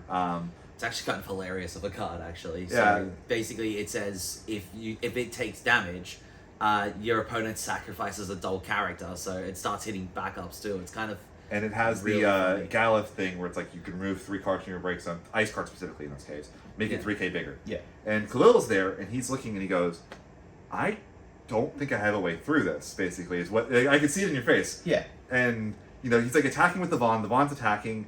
And he's Balthier was attacking. No, it was Vaughn. Was Vaughn? It was Vaughn. Oh, no. I attacked with Vaughn. I did the untap. And then he He took it. He took the first Oh, one. did he? Okay. And then I swung the second time. Then he played it. Okay. Because I think he wanted it tapped. Maybe. Yeah. But like regardless, like he's like he does this, and it's funny because there are like gears turning in Khalil's head. He's like, he calls for a judge. He's like, "Hey, I have this Kuchu in hand. What happens with power increase when a card text box is?" Yeah. And I'm like, "Well," and I'm like, "Well, answer as best I can. When an ability resolves, it resolves. The text box on the card is no longer relevant. Yeah. So the power would stay on the card, Yes. regardless. And I think in your mind that kind of blocked out Kuchulain as an answer Yes. when it was what you needed to That's do. what I needed to do. You had an untapped water and lightning backup. No So- water lightning in the break zone, or water lightning in the break zone. Yeah. The card you had in hand was a water Water lightning. lightning. So if I discarded that for the Kuchu and then revived it, double the Zed and no problem. And you have a gazillion attackers Yes. to go for game. Yeah. Killa doesn't see the line. Ends up. I think. Did you officially deck out that game? No. So my thought process is let the Vaughn die, because the Vaughn dying is probably the weakest. I still had a Balthier there. You did get a unit too, right? Did you have a unit play at the time? No, I didn't have Balthier. No, you didn't have a unit. You didn't have Balthier. You didn't have a unit. I You didn't would have have built Balthier. I didn't the have Z. a unit. Yeah. I couldn't use Pinello because he just sacks the other ones. Yeah. I thought I had a turn. I honestly thought I had a turn because I had 2 cards. I can win next turn. And to be fair, Um, going for the Kuchu into lightning plan, if you don't win that turn, if he has I'm dead. anything That's game else, over, yeah. Yes, with Like- 4 cards in hand. you were you're saying like with a couple cards in hand, no tap backups. I don't know what the card is that does that, but like maybe, there are probably a couple of like Shivas or other cards that Yeah. could. But I do think it's still probably the No, correct I one. should have done. Yeah. I should have gone for it. But like again, I think it's still defensible in some ways. It's like hey, he did. Not to mention, it's a really hard line to see. You don't often think about you casting a summon, not for the effect on the summon. The summon could have done 1 CP, do nothing. Yeah. The only goal was get the lightning in the break zone so you Yeah. could play her during the combat to dull. I could have the thing. targeted my own things with it. Like it didn't matter. Literally Yeah. did not matter the target. Like the fact that you could have blanked Zaid's text box did not matter at all. Yeah. But it's like it's one of those like I call them pro gamer moves where it's like this is like it's one of those like cool things like when interactions that like makes me love Final Fantasy as a game. It's like this is a cool thing that I don't think any other card game will let you do. Like pay a cost with this for the specific purpose of getting it into the break zone so that you could then use an ability with it from the break zone. It's so cool. Love shit like that. It's so fun. Yeah. Unfortunately, the line isn't seen, and you end up going down. Well, I pass. He can't do anything. Yeah. I think he told me he was like all backups. He was just bluffing. He had nothing in which, hand. which, Yeah. good play. No, good play. You bluff in that situation. Yeah. You got a handful of cards, all backups. You just go, cool, go. So I draw, and it was just 2 backups. My last 2 cards. Yeah. So like I was really hoping for something. That point. Didn't he also Medius your forwards as well or something like that at some point too? Well, they're untapped, so Oh, that's it true. They wouldn't went matter. untapped. Yeah. Yeah. Regardless, I it was just- I was yeah. just dead. Yeah, I was not just swinging. can't through. Yeah. Yeah. So how did your round 2-1, So I get 2-1-2 go? So I play Richie, and we both brick. the one downside of the Windwater deck, it's on 14 backups. You kind of try to hard mulligan for Verena or Sarah. I opened my first 5 cards, and I think my hand was like Lena Vieira. And one of my rules with Vieira is never mulligan away a Vieira, because the idea in my head is if I have Vieira, I have so many looks to find more cards, it's not that different than mulliganing. I should find something at some point to find action. I did not. And Richie goes for Luna Freya. Like, he goes like turn 1, I think he plays like... So just for context, Richie is on the 12th. He's on the 12th, yeah. So if you're not familiar with the deck, it is a 7-color soup. 7-color soup, very bricky, very powerful, basically. Yes. And But it's all in engine. Like, it's a very specific, it's a It's very pure synergy. it's clean engine, like one of the cleanest engines in the game, but it is absolutely terrifying to play with purely because it's like you can have an opening hand of 5 cards of 5 different colors. You can mulligan that into a fresh opening hand of 5 cards of 5 different colors, and then you can draw a 6th card, and it's the 6th color. It's absolutely ridiculous. Yeah. So like turn 1 he has a backup or something like that. I forget exactly what it is. Turn 1 I play my backup. Turn 2 he goes Luna Freya, hits, or maybe it's like turn 1 Luna Freya, and he hits Naimea, which kind of gets him off a little bit. Like it's still like 6 CP. Find Naimea is not what you're looking for. Oh no, he plays the water backup star. I actually remember this now. Yeah. But it's like he's still like he kind of gets going off of finding Naimea, or so finding finding the ice with Menfina to get the Lin. It's like he's kind of off to the races a little bit. And I just saw on backups, and next thing I know, I don't realize it's on Shinryu until it's too late. Get popped by a Shinryu, kind of fall behind a little bit on tempo, and then I go for a Luna Freya trying to find a 1-cost Alexander. Did not find the 1-cost Alexander to turn Luna Freya into double pot of greed. And I kind of fall, and it's like, okay, cool. Like, and I'm like, that's fine. I expect to have one game where I don't find the right backups in the right order. Yeah. We move on. Actually, I think it might have even been like Princess Sarah Vera, which is a scary backup to start with. But again, I don't mulligan away Vera. It should give me a better look at backups than a mulligan would, and I should always have action for the first couple of turns if I have that. Yeah. So we go to round 2. I do want to say just something, a bit of advice for anyone listening about my round 1. At the end of it, Ghoul's like, oh, do you want me to tell you the line you missed? I don't want you to get tilted. But no, I'm not going to get tilted. I want to learn. It's better to just go, tell me what I missed, in case you're in that... If I was in that situation the next round and I didn't know what to do... I mean, I will say, know yourself. There are players that if I tell some people that, it will just make their next round go worse for them. Yes. Like, for better or worse. But, like, know yourself. Know if you are able to take that advice. I would recommend do what you can to be the player that can take the advice. Yes, because it will help you down the road. But that's what I'm trying to... Know yourself at that point, is what I would say. Like, for that particular example as well, like, sometimes I do get in my head a little bit as a player, but one of the things that I do have as a bit of a pet peeve is apologizing for winning. That's again. But the thing is, it's like it's card games. Like sometimes they go in my favor, sometimes they go your favor. It's like if it's just a rough game, then it's just like, okay, sure, you know, it was a rough day in the office. What can you do? But if you sit there and apologize for winning, it just makes me feel worse about the whole experience. So it's just like, don't apologize for playing cards. Like go off and have fun by playing the cards. Like the result is the result. Yeah. The result's the result. Things happen, and sometimes the things go in your favor, sometimes the things don't. It's not personal. It's not a personal thing. But it's just more a case like if somebody's sitting there is like, sorry, dude, I found I had all of the answers. I'm just like, I don't care if you had all of the answers. Don't apologize for winning. Don't apologize for playing cards. That's good job building your deck, putting the answers in the deck. Yeah. That's what we're here to do. We're here to play trading cards. Like if you're sitting there apologizing for playing trading cards, what are you even doing at a tournament? Yeah. Like that's sort of my thought process. But anyway, going into round 3. We'll let you go first. Yes. So I'll be very quick. I played against Troy, who's a good friend of mine. Play at the locals, and the game's over in about 5 minutes because I have probably one of the worst bricks that I have ever had. So I draw my opening 5, and it's 5 monsters, none of which draw a card. It's just like 5 monsters, and I'm like, that's not a hand I can keep. Chip it to the bottom, draw the fresh 5, and it is Cecil, Shintoto, Golbez, Witch of the Fens, and I can't remember what the 5th card was, but it was something completely useless. And I would say, by the way... Blue one, sorry, it was blue one. I think Golbez is really powerful. I think it's almost on par with Realm. There is one situation in which Realm blows Golbez out of the water. It's this exact spot. It is when you do not get your first backup into play. Yeah. The first backup matters so much for Golbez's Yeah. playability. And I'm on the draw in this particular circumstance, so I'm just like, okay, sure. Like, And, you find any backup, you still have the Golbez, you have a turn 2 play at that point. right, It's like so we could sort of think about, okay, well, maybe we can do stuff.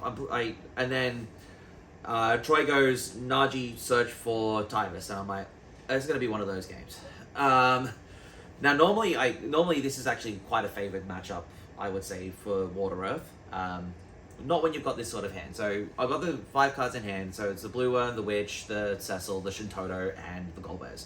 I draw for turn, and it's Araman and Golbez. So it's just like, okay, now I've got both of my dark cards in my hand, so it's like, okay, so what do I do? Pitch the Witch, play the Blue Worm, draw a card, draw Lena.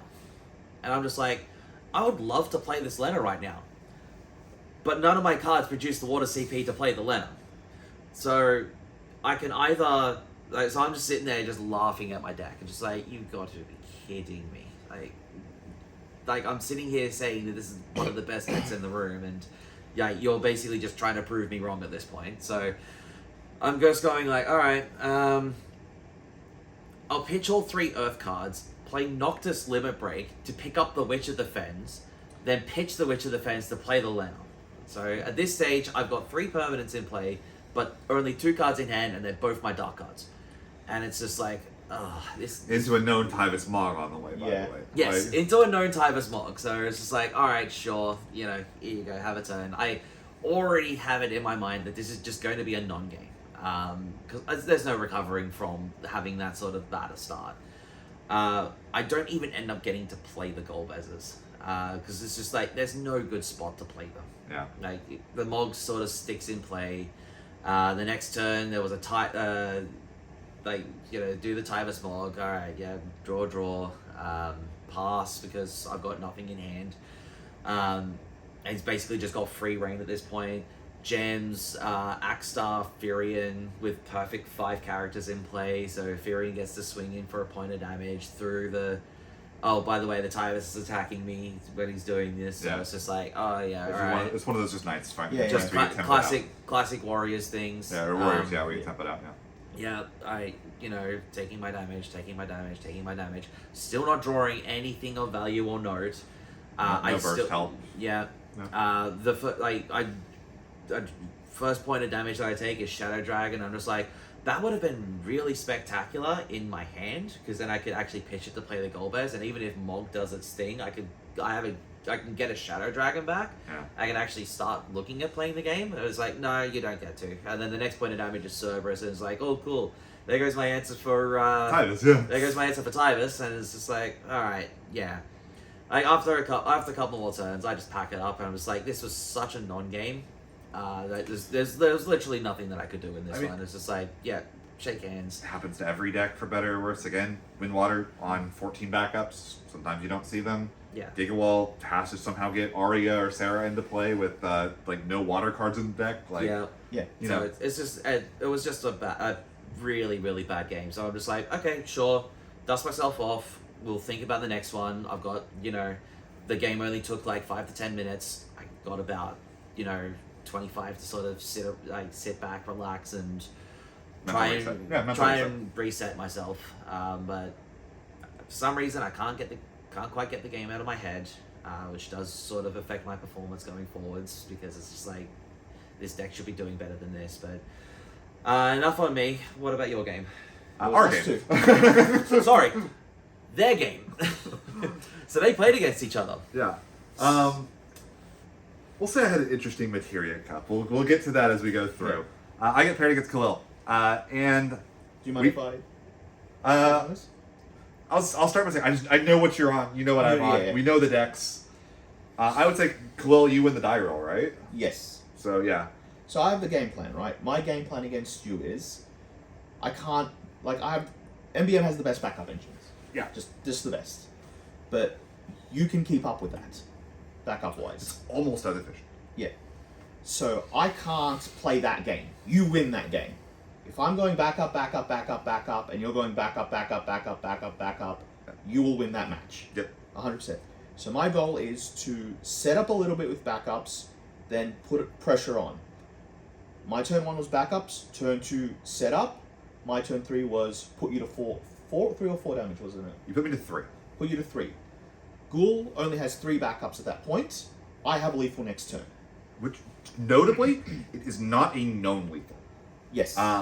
You have, there in play, you have, I think, exactly Fran, Ash, and like a Leo or something? Something like that, yeah. Like, it's like, you didn't have Pinello, I don't think. No. Because I think that would have been more difficult for you to play into. But there is a Fran. I think there might be a known Balthier. But I don't... No, I don't think I even knew about a Balthier. No, you didn't. I had it in hand with the lightning card. And you had a Vaughn in hand that I also did not know. Maybe the friend might have even picked up the Vaughn. I might have known there's a Vaughn. Yeah, something like that. But so I go there, and I do my normal thing. It's like turn 1, backup that finds a backup that finds another backup, and I get 3 backups down. And I see this, and it's like I don't have like the very early like, okay, backup. He does his Ash thing on turn 2. You might even, did you even get the Ash down on turn 1? You might have gotten the Ash down on turn 1 even. I think I did turn 1, yeah. Yeah, it's like turn 1 Ash, like to really put the pressure in. And I didn't have like a good like, okay, Emperor Alexander or anything like that. Like I'm not gonna mulligan a hand that has 3 backups against you. Yeah. And I didn't have the Alexander, so I didn't have an easy way of dealing with it. It's like he's gonna get a turn of the Ash. I have to lose so on turn 3. It's basically Yes, like I like just a known thing. Which was good for me because my focus is you're going to storm, right? Yeah. It's a storm deck. You storm. Yeah. My aim is to do it and narrow your focus by forcing you to do it with 3 backups versus 5. I'm trying to make it as hard as possible for you. It also cuts off the ability for something that I think is really powerful in Wind Water specifically. It's very similar to what I used to do in Earth Wind, which is interesting because I don't think Mono Wind ever really does this, which is what I call the value storm turns. Where it's like you get to 5 on Rosa and stop. Like, it's like, I'm going to develop more cards in play, I'm going to get just as many cards in hand as I spend, and I don't need to like really push for a Luso or anything in particular. Yeah. But if I have to Luso, that's a completely different situation. It changes how I have to play that turn. It's like your focus stops being how do I develop the most value, and it's how do I clear this field effectively. How do I stop losing? Yeah. And that's what I was trying to do. I was trying to put you in that position with the smallest resources you could have possible. yeah. And I did it. And again, And the I Vaughn did and the Valthier are in hand. Like I can't even interact with those.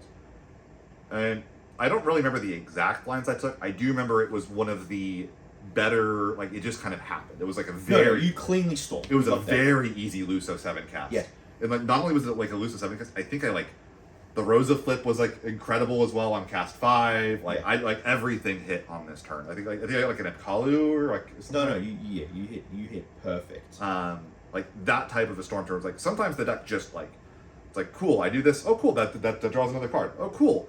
This is a zoo. It's a really easy backup activation on a later thing after I do the cast. It's like it was just one of those turns. The unfortunate thing that ended up happening on this game, and it's the only thing I don't like, and this is really common in Ghoul decks, is when the game ends 5 turns before the game ends, and it's like Yeah. I was in a situation where I could not lose. Like I had like you had to storm there. If you succeeded, you won. If you failed, you lost. because like you weren't overcommitted, No. but you did not have a way to deal with like Witch with multiple monsters and Rosa, and my field is gone, and like like I had like access to more Lulus, and I think I played like a Dishtola. Like it's like you just had nothing that could possibly stop that. Yeah, but you were going to do that one way or another. I needed to do it in a way that you were in the worst possible chance of succeeding. And not only that, but also sometimes by me having to lose so on turn 3, I have to do a bad line to get there, Yeah. which sets me up in a position where I don't have a follow-up or recovery. And I ended up with like 2 or 3 cards in hand, the Luso 7, full field wipe, 4 backups, like Witch and a bunch of monsters. Witch and a bunch of monsters, and it's like I'm in a position where I really cannot lose this game anymore. And like I said, I did everything right. I put you in the position I wanted to put you in. It came down to Yeah. did you have the chain, and you had the chain. And it does just suck because it's like, not only is that how the game ends up, it's like, okay, well, I don't think I can lose from here. I still have to play it out properly, which still means doing those value storm turns on turns where it's like, I can't kill you. I wish I could. I am trying to. I'm very sorry. This is the correct way to play. The only way I lose is if I don't do this. Yeah. Like, which again, when I get to that state in the game, the only thing I'm thinking is, what is the way that I lose this game? And it's like, not playing this out properly from here, Actually, no, I think the Rosa might have flipped even like as a dang, because I still one of your Balthiers. And I was like, Please played kill. it. You played it and killed me with it. But what I was trying to do with it, I was like, dang it, Balthier can't give my. I was trying to use the Balthier to give something else haste to try to kill you It sooner. doesn't matter. You just attacked with it. But like it was like a relatively cheap cast for a card that had haste. I was trying to end the game in as safe a way as possible, and it ended up working out where I could play the Balthier as part of it. It's like, yeah, like, I'm like doing these like value storm turns because like again that's what the deck does, but it does mean that like I'm a million miles ahead, and I'm still having to kind of do this kind of ticky tacky like of Kali, Rosa third cast, Rosa 5 flip, like doing all this stuff It's still. like a combo. You have to go through the pieces of the combo. Like you. But like not in the same way. Usually the combo kills in decks or whatever. Yeah. It's like this is just it's what the deck does. But yeah, so I win that one. So I'm 2-1, and again, one nice thing with the bye is we have pretty good breakers expected because of it. Yeah. I was in the bubble at that point. You were in the bubble at that point. I was not in the bubble at No, that point. he's I was 2-1. 2-1. Nope. So. Oh, sorry. I thought you lost. You beat. Oh no, you beat Richard. Yeah. So, No, he won his round one. Or it was round two against played Braden. against Braden, and then I had Troy, which I lost to. Well, my third was Troy. Then the one Yeah. after that was. So Troy. we go to round 4, which is our round 3. Yeah. Cool, what'd you end up doing? Mono Fire. So I'm very frustrated because I'm in the bubble and I'm versing my worst matchup. But again, we planned for this. A quick question before we get anywhere. Did you win the die roll this time? No. So one thing that we did find out in the matchup, we think it's really die roll dependent. Yeah. If you go first, it's so much easier than if you're going second. So it's like a sort of like a 70-30 depending on whoever wins the die roll kind of. Yeah. But even then, like if the die roll sort of only sort of pushes Mono Fire back a little bit, it doesn't necessarily make it a completely unwinnable matchup for Mono Fire as well. So It it's just gives MBM a breathing room to set up backups because when it's on the play, Mono it's on Fire the generally gets draw, the backups. They get the backup faster, and then I'm having to recover while building versus just build and then recover. Yeah. So, I mean, one advantage that we do think that you have even into this, we don't think it's a good matchup for you most of the time, but a lot of people will not play into MBM as well as we did in Afghanistan. And here's the thing, Troy stumbled early. I succeeded in building and getting myself ready. I had the plan. I was good. Then proceeded for 6 turns to draw everything that was on the field already. So unfortunately, it's a little bit of a disadvantage of having a deck that's just purely full of three elves. You may draw cards that you already have, but did you end up getting across the line? No. All right. I will go next. I played against Pete, who's a spectacular player, one of the Gong guys. He's playing an Ice Earth Cat 13 deck, similar to the deck list that Viridian played at the first Materia Cup in North America. And once again, my deck conspired to just completely shaft me in the most painful way possible. So, draw the opening hand, no backups, no nothing, ship it back, draw the fresh 5, and the only backup that I got is Star Sybil. And I'm just like, not again. But Star Sybil at the very least is a backup that can search into the backup. So I'm like, alright, let's go for it. Play the Star Sybil, search the backup, pass the turn. Pete goes, if you want to blast for pass, Amadar to search for lightning. Plays those 2 down. And it's like, okay, sure. I draw cards for turn, and it's just like, draw Thornton. And I'm just like, oh, this is going to be one of those games, isn't it? Still don't have any sort of real value, so I was like, okay, well, I guess I'll play the Thornton.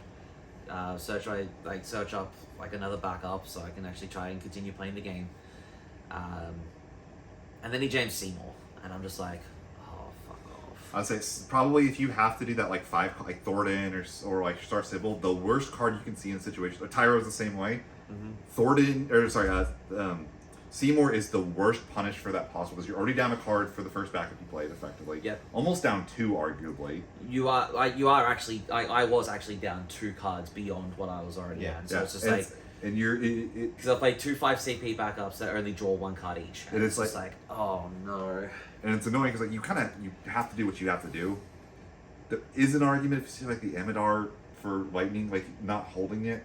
Like maybe you fear the Seymour a little bit there, but like it's what is it like? How much can you play around that? Like, you know, you You can't. kind of just can't, like, Yeah. especially in a deck that does want to set up its backups in its own right. Yeah. So Seymour happens, and it's just like, yeah, right. You know, draw for turn. Get down to Lena. Pass the turn.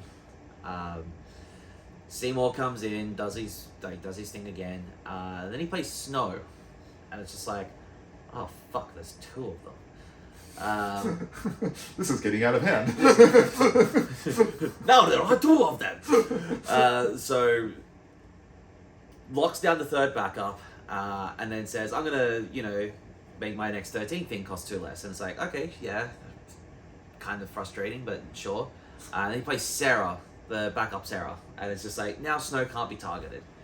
And it's not even a text box that I can remove from the Snow because it's the Sarah that's giving him the ability. So it's just like, I can't ever switch that off. It is just going to be immune to abilities for the rest of the game. That's actually really rough for you, yeah. So I can't switch that off. So it's just like, cool.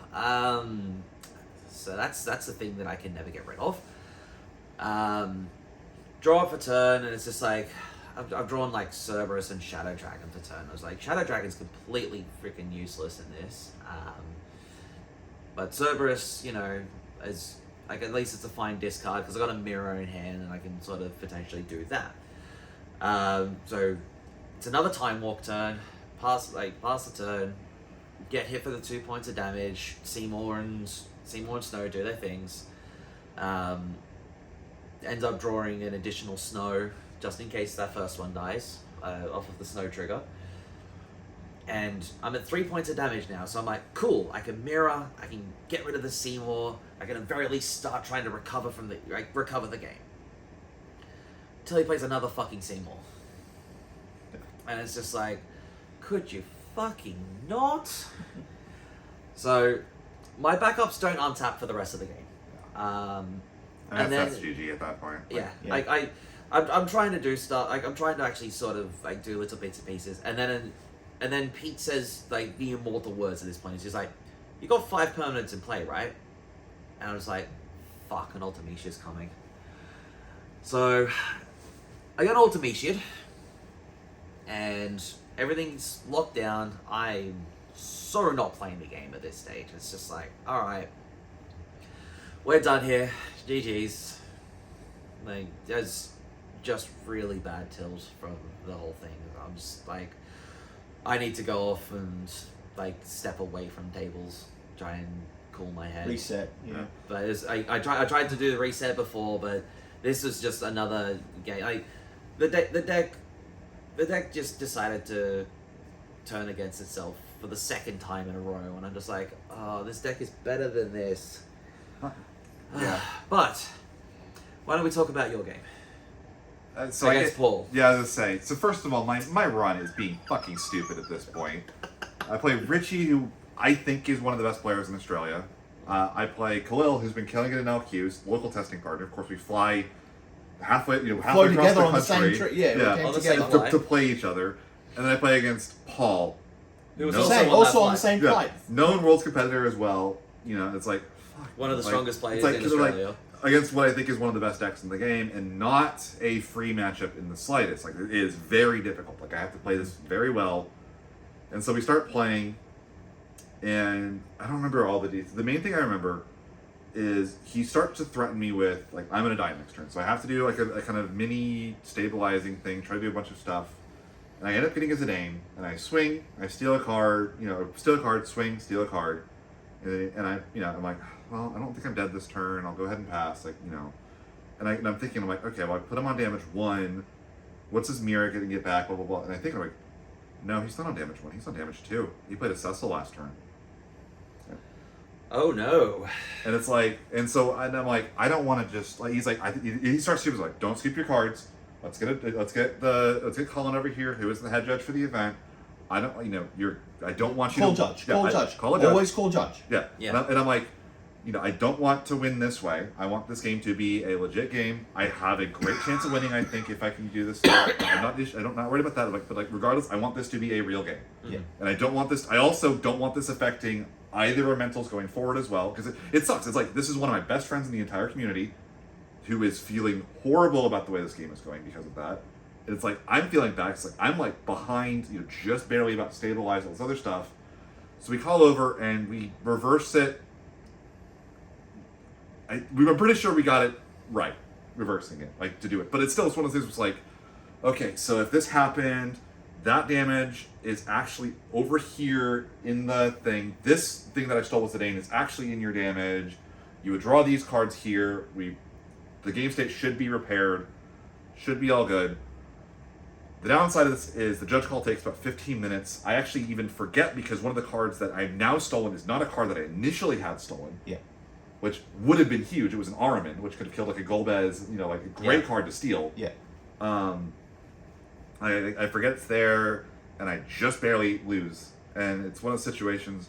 And Paul's like, that should be a game loss. I'm like, no, go report it. You won the game. We reversed it. We repaired it. Like Judge made the decision. Judge made the decision. Yeah. Yeah.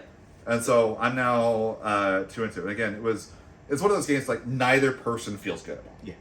And it sucks again to do that, to play that against someone who I really value, one of my favorite people in the entire community, one of the nicest guys you'll ever meet. No, Paul's been a brother to me for years. And it's like, and for that to be the game that we play with such high stakes as well, Materia Cup, world's on the line, loser goes to basically must win out, right? And both of us think we're on some of the best decks, some of the best players in the room. We both want to be in top 5. All this is true. And it's like, so I lose that. I'm like, okay, well, I'm X2. My 2 losses are not at great times. Again, I lost my round 2. Now I've lost round 4. The round 1 bye, I still think should carry me on breakers if I can win out. Yeah. So we go to our next round. Will, you go first. You go first. What I'll do, because at this point I'm out, right? I'm Yeah. 3 losses. I'll just go through my last 2 rounds, and then Sure. you guys can focus on. So the second last round 5 was against our resident country's best collector, Adrian. Mm-hmm. He was on wind ice crystals, which I think I do okay with. Yeah. I'm not too scared about being hit early, even if they hit me with the Marsh turn 2 and draw 2 cards. My resource management keeps up with that. Yeah. But I had the best advantage. I played my 3 backups, perfect. Monteblanc, Hurdy, Horn. Yeah.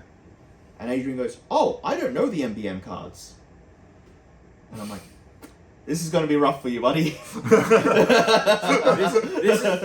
This is what we call in the business a bad day in the office. He goes, "Am I allowed to look them up?" I'm like, you can't look up. You can't pull out your phone in tournament. You can't do stuff. You can ask for Oracle texts. You can ask but- for Oracle text. Card existence is meant to be public knowledge. You can't just pull out your phone and say pull up search category MBM, sort by that. But if you say what is the text on this card, you can call a judge. They'll read you the text. And I said that to him. I said, "Look, if you can tell me the name of the card, and obviously you have to be descriptive because there's 50 clouds, there's 50 things. You can't just go tell me every cloud in the game." Yeah. I say if you give me a card name and say the MBM one, I will tell you what it is. I don't want to call a judge. Yeah, it's also one of those things just time equity says you cannot say pull out your phone, go to Materia Hunter, type in look, I want it's probably at this level of tournament it's difficult because it's a hard situation to handle. The expectation is supposed to be you either know what every card in the game is or you're prepared to deal with the fact that there are cards you don't know. Yeah. But yeah, it's tough. No, he was good about it. And he was good about it. He's a great guy. I love Adrian. And at the same time, you are also allowed to read the cards that are I said open anything on the information. field. I spread out my discard. I spread out my field. I flipped them over so you could read everything. I'd say this is also one of the situations as well where a good player that's used to playing and used to being around new players. I'm sure you're also as you're playing every card, you're reading the effects clearly and saying okay, when I play this, I flip the top 5 of my deck. I get an MBN card. I have an action ability. I can do this. You can explain all that as you're doing actions. You explain clearly what those abilities are. I will say from playing stuff like Yu-Gi-Oh, from playing Win decks against new players and trying to it is, the LQ that we played where I played the Water Wind cast deck and I played one of the new players and I'm he had not read any of the Wind cards because again these players have been playing for less than a month. Wind is one of those decks that you don't pick up when you first start the game. Yeah. Mm-hmm. So he's it's also got a lot of cards that are very, very old. They're catching up to 28 cents. Yeah, so it's I'm playing and I'm okay, so that's my third cast of the turn. When I cast my third card of the turn, Rosa does this. Like, but it's like you have to like. It's one of those things that's like, when you're good at card games and trying to help get new players into the game, I think it's a really good skill to have. It's not necessary, but yeah. Anyways, yeah. Yeah, and he was good about it. Like, and typically, it's like you said, can I pull out my phone? He's just like, can you tell me what all the MBM cards, or can I, find some way to learn? I'm like, if you have the specific name, you can do it. You can be specific. I'll tell you, but I'm not just going to go through every MBM card. Yeah, in my deck. I'm not going to just read you my deck list. Yeah, I'm not going to hand you my deck to read and then flip it back upside down, shuffle it, and play. Like that's not fair on me. Yeah, but also just time equity. The game has to end before the clock ends. Yeah. Like. So, and he plays really well. He was playing the deck really well, but he just got ambushed by a bunch of stuff. But I do love we get to the point where I managed to play some stuff. I play Fran out. He reads Fran, and he's like, aha, what does Balthier MBM do? And I'm like, clear enough. It does all this. Yeah. Like, nope. I will accept this question. Name, enough to narrow it down to the one card. You get the Oracle text. You have permission to understand what this card does. You By the way, what this card does is kill you. Basically, you do everything except for get the element and serial number. Close enough. Yeah. But I ended up winning that. I had the advantage. He got ambushed by almost everything I played. He thinks he made one mistake. I think all that change in plan would have done was made me win a turn later. Yeah. Because all it would have done is just time walk both of us. Yeah. He would have invested a bunch of resources to stop me doing my stuff, but he would have lost all of his stuff. Goes to my turn. I recover, rinse and repeat. MBM's really good at rinse and repeat. Yeah. And then I would have had to do it the turn after. Yeah. Then my final was against Steinbeck. Right? Yeah. Yep, our local. Yep. Again, Chad Mason. He plays at our Wednesday Discord event with us a lot, so yeah, pseudo testing partner. He was on Firewater Monsters, right? I don't know if it was Firewater. No, it was actually. Fire. Well. Yeah, it was the three color. color Tori Kelly special. Yeah. Shout out to Tori. How you doing? We know you watch. Come hop on the pod. He's been on yours, hasn't he? He's been on the channel before, but like we started doing the podcast more recently. We actually do have some awesome guests lined up for the future. It's going to be a matter of scheduling them. Australia time is difficult, unfortunately, to get people to do things on, but I have a couple of really cool guests lined up for the future. Not going to spoil those. If they're watching and got to this point, they know who they are. Shout out to Travis Rudrose, who used to do the commentating with me. He would stay up to like 4 or 5 a.m. to do it for our Materia Cups. Yeah. I felt bad, but Mad he's a props good and guy. mad respect He's a good guy as well. So nothing but love. great times. But So, I had the nut start. He had the nut start. I just outpaced. Like, it's just everything I do, and it was just like he plays. He got me with the Hill Gigas. Oh yeah. Because I did not realize that you could stack above it to change it.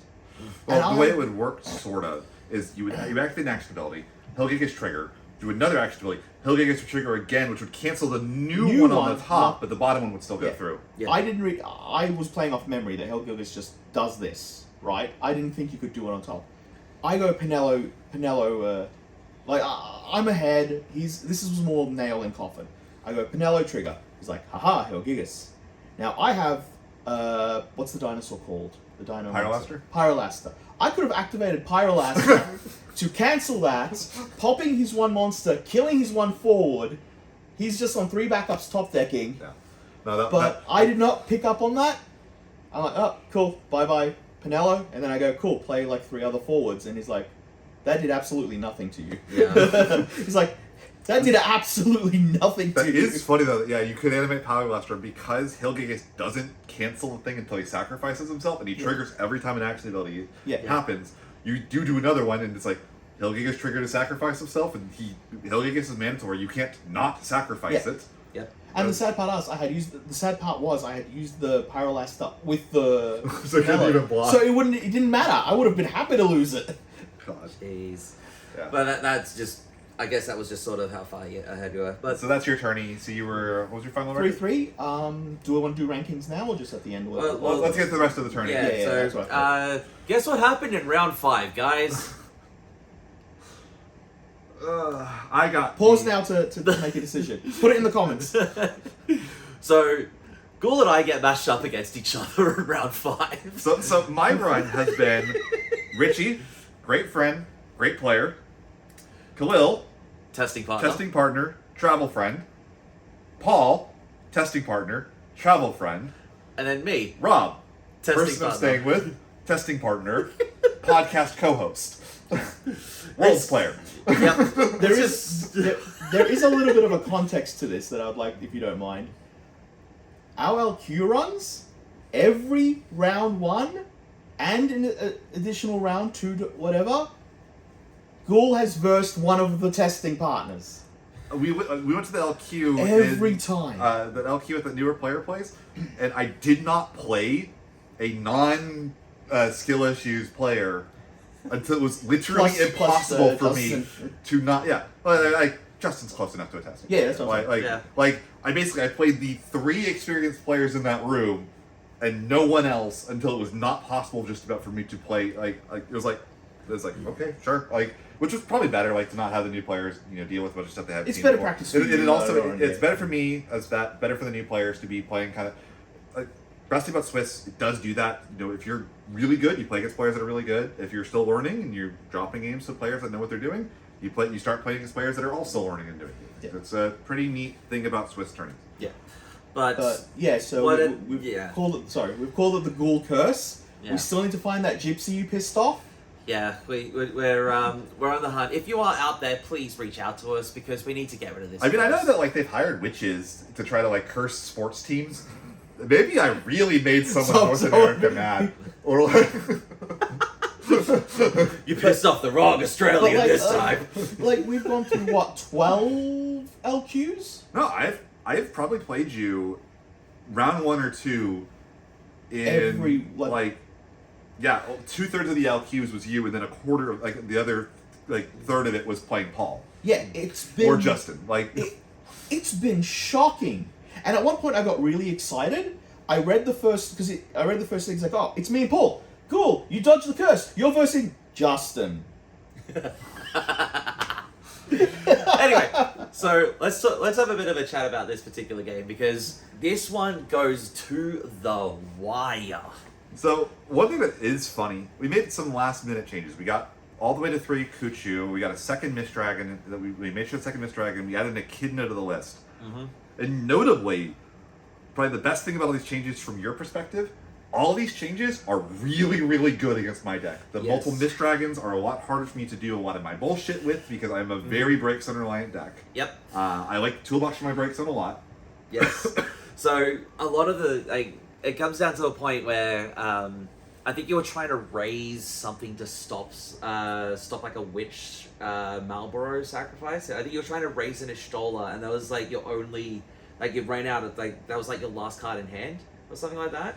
Or So and I'm just I- cool, Mist Dragon. There goes like 3/4 of your deck, and it's So just I like get Mist oh, Dragon twice over the shit. course of the game. And it's one of those things where it's like, I'm trying to play around the Mist Dragon as best as possible. Basically, I'm He trying... knows it's there because we built the deck together. Yeah, and I'm like, I know that this is probably the hardest thing about Yeah. this is do not, don't go to the breakzone unless I need to as much as possible. Well, Try the to even more minimize it. terrifying bit is that you see mirror back in Echidna to pick up a Mist Dragon. Yeah. So you know that one of them's there. Yeah, You don't know about the second one. yeah. So like stuff like this, and again, it's a hard match to play sometimes because of stuff like that. But the first Mist Dragon ends up resolving. I lose all 3 Lulus, and I think both of my Echidnas in this one as well. No, my first Mist Dragon was actually to cancel your free cast Alexander because it was going to break one of my monsters, and I'm just like, I kind of need this.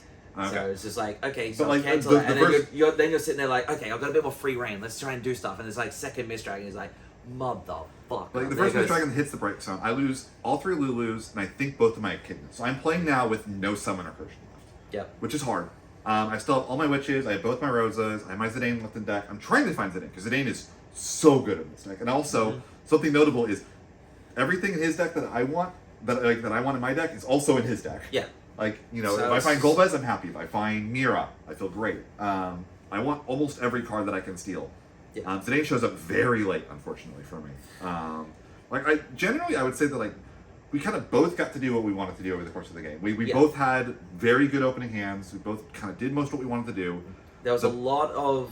I don't think there was actually a great deal of mutually assured destruction either. It was just like No, you know, I we didn't- got like I had the swingy turn, then you had the swingy turn, then I had the swingy turn, and then you had the swingy turn, and then I had the swingy turn.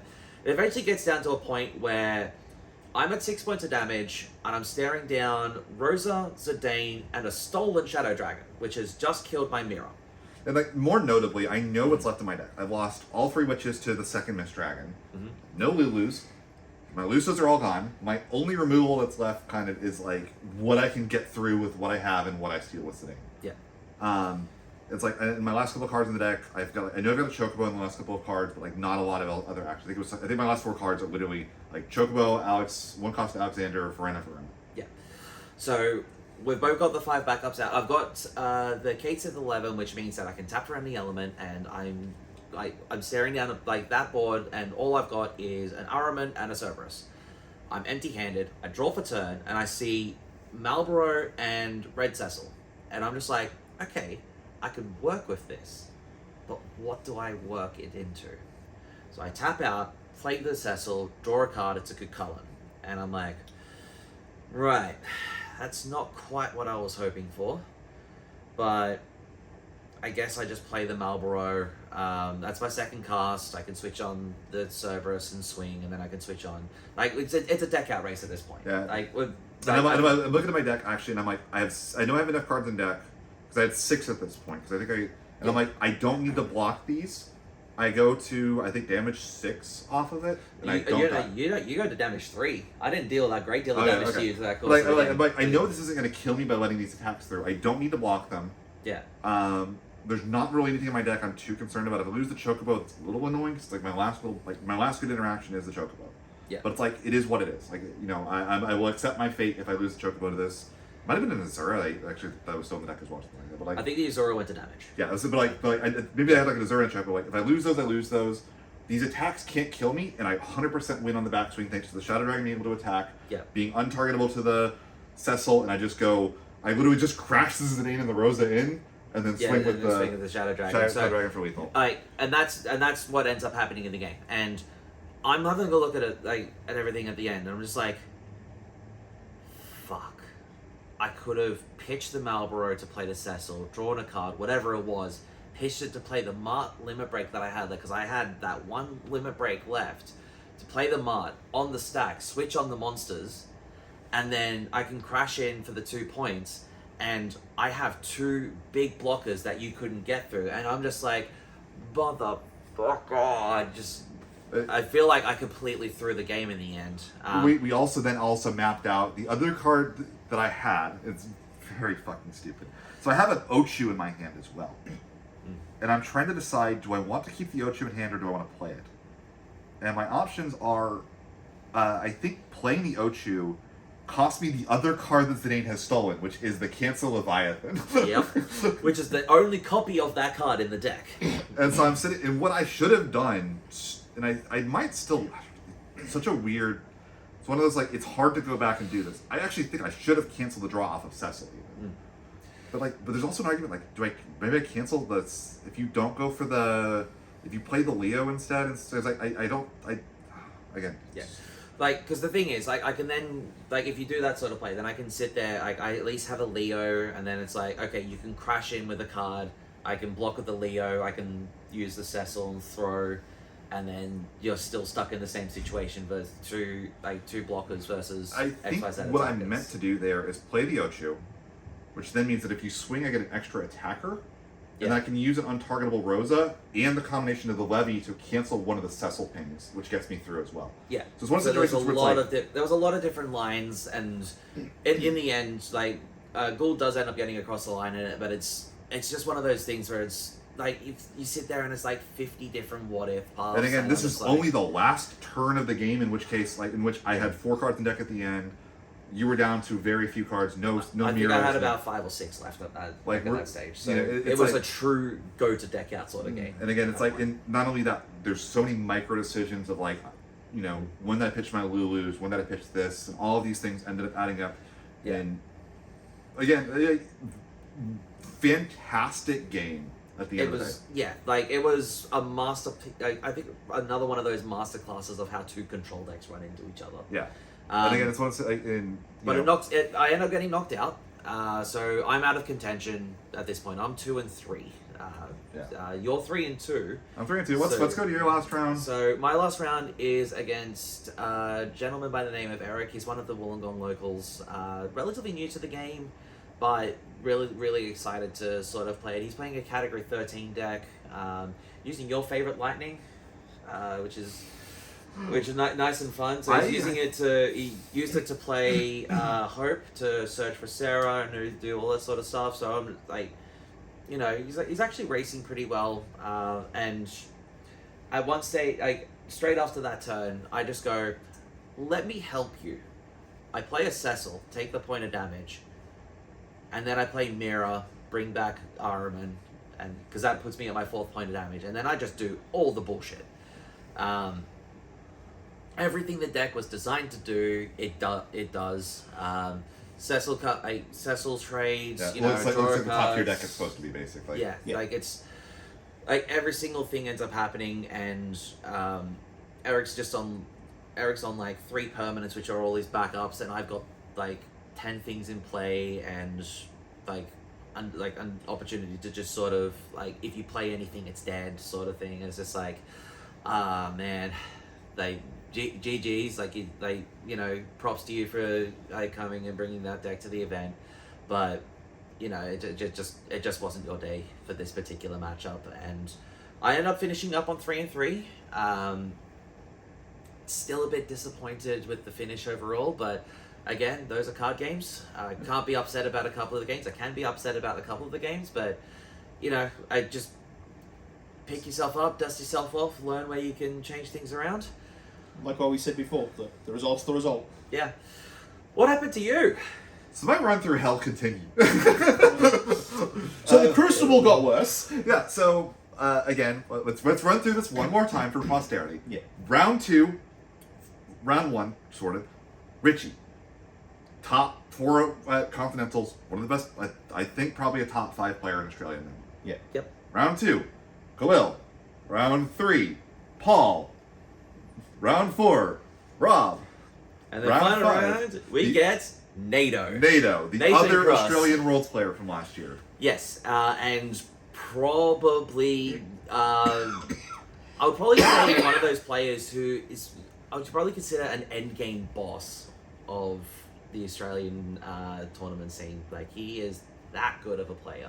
I think he's made it to Worlds twice. He has made it Last to Worlds, Worlds twice. yes. Yeah. We have traded off being assholes that knock each other out of the paid trip. Yeah. Because 2 years ago I beat him in the game that I don't know how I won, and then last year he beat me because Zidane still had Mist Dragon. Yeah. And Yep. he was the 2nd place at Conti's last year. Yeah. So I knew going into the event, he's like, I talked to NATO a fair bit. He does occasionally go to my local game store for games and for testing, which is Games Portal. If you're ever in Victoria, stop by. It's a great local game shop. You know, owner's super nice. Has a great selection of stuff. Regardless, We'll also be the location of the Continental Championships happening in October, which is open invite, so feel free to come down and play some games. You are more than welcome. yeah, locals for FF. If anybody is watching this in Australia, it is Thursday night.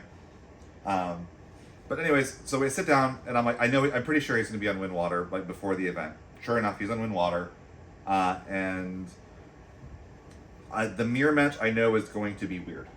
And a lot of time, what win matches come down to is who sees Zidane first, and also whose Zidane is better. Yeah. I had the most brutal Zidane run I have ever seen in a card game. And the fact that because this is a mirror, Zidane is basically playing your own deck. Yeah, no, Zidane is Pot of Greed that goes to a hand that my opponent cannot deal with. Yeah. That also, if I need to, just says leave the card removed from the game forever and you can't access it. Yeah. So why don't you just name the cards that you took? One by one. So first, Sarah, when I did not have one in play, even better, I drew one the next turn. I'm like, I discard my Sarah to play his. It's like, thank you. You know, You just filtered my deck. It's 2 like, CP discount on that. You just filtered my deck. NATO's a friend. We're kind of joking about it as we go. Every time I play one of his cards, I say, oh, thank you for that. Thank you for that. So steal 1, Sarah. Swing, Lulu. Does not have a removal spell. He's like, okay, well, I think I have to just keep going. Let the Zidane steal 1 more card, deal with it the next turn. Swing, Lulu. So that's 2 out of 3, I assume? Yep. 2 out of 3. Yep. I think Zidane lives another turn even after. He kind of starts to go, but like Zidane keeps sticking. Steal, Rosa. I have not seen a Rosa yet. Oh, you have now. So now I have access to a Rosa out of nowhere. 2 Lulus and a Rosa. I have not seen any of my own yet. So essentially what Zidane did was turn your deck into a 5 Lulu and 4 Rosa deck. Oh, it gets so much better as things go. Basically, it's just a case of you're playing 44 cards now. So on the next turn, he doesn't want to kill my Zidane because he's worried about me Azuring it back, playing again, getting 2 triggers or whatever. So what he does instead is he has like a Witch Malboro. He sacks the Malboro, targets my Witch. I still get to attack because his Witch is dying to my Witch, right? Yeah. The Malboro, all my forwards lose my text box. Zidane still gets in for damage. Guess what goes to damage? His Zidane. Which is a 1 of in current Wind Water because it's it's really good into control. You can recur. But you're like, most decks don't have great stuff for you to steal. It's just like, it's a 1 of that's a great insurance card for the mirror and control decks. And, it's a really annoying low committal threat. But now he has no access to it, and I still have mine. And there's no way to get out of my break zone. Every Azura I have is 2 more copies of Zidane. Zidane sings the next turn, steals a Stiltskin. I'm on 5 backups. One of them is a Verena. A Viera. I can crack that for a Luso for something if I want to in the future. I get 1 more attack with Zidane. I steal a Luso. But I think that's all I got from him. But you want to talk about like the absolutely most brutal thing. It's just like, congratulations, you're playing a 42 card deck against a deck that's now playing 58 cards. And also notably, like, you're such a bad deck builder. You only have 1 Rosa, 1 Lulu, 1 Luso, 2 Sarahs. Like, what are you doing? Come on, man. Like, you're good at this game. What are you doing? What's happening? I thought you taking No off me that one time was bad. No, it got worse. It basically, we get to the point, also notably, Wind Water has a problem sometimes with decking itself. Yep. And he looks at me, he's like, I've done no damage to you. I have 8 cards left in deck because you've stolen 8 of mine. Fuck it, I'm going to deck myself out for breakers. So he does genius play. Yeah, he goes, straight out genius play. Does the storm turn and just goes, okay, yeah, I've drawn the remaining 8 cards in my deck. GG. Yeah, he has 8 cards in his deck. It just goes, fuck Draw it. 9. Like, Alexander, like, for 4 cards. Luso for another 2. Wipes the board on my side, all this other stuff. And it's like, he's like, I can't win. There's no way I can do 7 points of damage regardless. I might as well deck myself out. Go lose 5-0. And if his breakers are equal, it goes to damage dealt, damage received. Yeah. Yeah. Now, granted, he's going to be X3 with eliminates it anyway, but it's like, No, it's still a smart play. Well, it's also, it's just, one of those things like, how often do you get to deck yourself intentionally to lose a game? Like, like... Yeah. if you're going to go out on your own terms. It's like, you don't get to beat me, I get to beat me. Only I get to beat me. Yeah. So, we'll go down the line. What was your final placing? Well, in Swiss? Little bit of the thing. So, my aim, a lot of things I do, I mainly do the judging stuff in Australia, and I do a lot of the event running and learn to play stuff. My aim coming into this tournament, like if I got into top, if I got into the win, great. I'm aiming for that. But last year's Materia Cups, my score has been 10, 10, 10. 10th all the way. Yeah, what did you get this time? 11th! And guess who was in 10? Paul. And guess who was in 12th? Me! So, and guess who was in 8th? So anyways, so one X3 let's one X3 is out. I'm looking and I'm thinking my tournament history through, and I'm like, I have the round 1 bye. That's really good for breakers. But I lost my round 2. My opponents, none of them are in top cut outside of my round 2 opponent with Richie or X1. Yeah. And I'm like, it's going to be kind of tight if there is, cuts on stuff. And so Colin, I'm like trying to peep at the screen. Colin says, "Ghoul, step away from the computer. I'm going to DQ you." So I go over there. Kindly F off. He's like, So he goes over, he starts reading names, and I'm like, okay, come on, read Ghoul, say Ghoul, or say Daniel, say Ghoul. I don't know if he's gonna say Ghoul or Daniel. I'm like known by each equally. And he's going through, and he skips 8, and I didn't hear because it's a convention, it's kind of loud. And he says a different name, like, you gotta be fucking kidding me! I bubbled. Yeah. After all that, like going through hell, I'm gonna bubble. He says, and that means our 8th place player is Ghoul, and the other person I just mentioned is the person that bubbled out. So the way he went 1, 2, 3, 4, 5, 6, 7. 9. And he goes 9.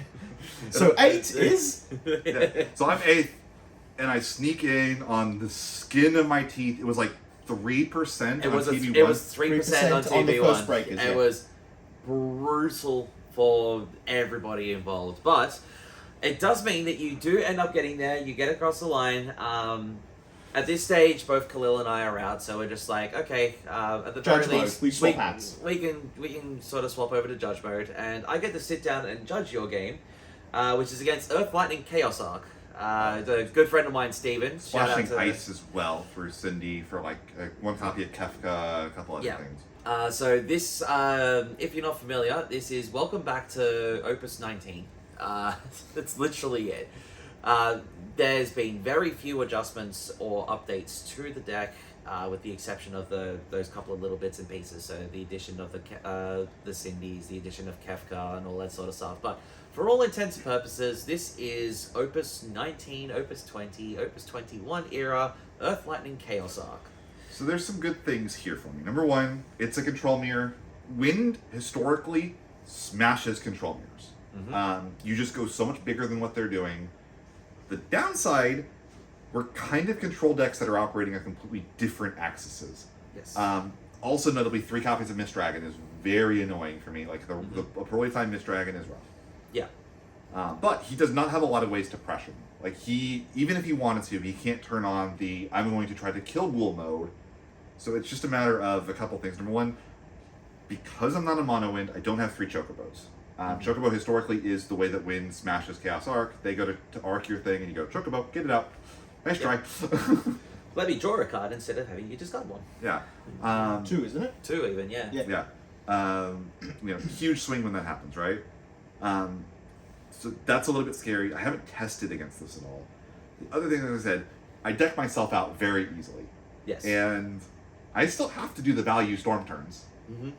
But I'm not going to have a lot of things to be doing on those turns. I just have to do them because it's what the deck does. Yes. Yeah. I'm looking for Ishtola, I'm looking for raises, I'm looking for ways to interact as much as possible and make things as difficult as I can. You're looking to sculpt, really. I'm basically looking, what is the hand in the field that gets me through to win the game? Yeah. So I'll take over for this little bit. Game one, they're doing the thing. They both get to 4 backups. Steven's just got the 4 backups in play, and then you've just got the 4 backups in play. You draw for turn, you go up to 7 cards in hand, you start doing the thing, you drawing cards. After about the 6th cast, you look at your hand and you're just like, fuck, I've got 9 cards in hand. With 5 active backups. With 5 active backups, a Rosa in play, and like 4 different monsters. So I'm sitting there looking at, I'm looking at your face, and you're just like, I'm trying to math my way out of getting myself down to hand size without discarding 4 cards per turn. And also keeping my backups as active as possible to keep the interaction up. Again, I know I'm going to have to interact on the staff. The reason I had to do I didn't want to even draw as many cards as I did. I was digging for Ishtola. I did not see an Ishtola in the top 25 cards of the deck. And I'm like, I need to find the Ishtola, And I'm drawing. Finally find one, get it into play, and I have 9 cards in hand, 5 active backups. Like, oh, fuck me, what do I do?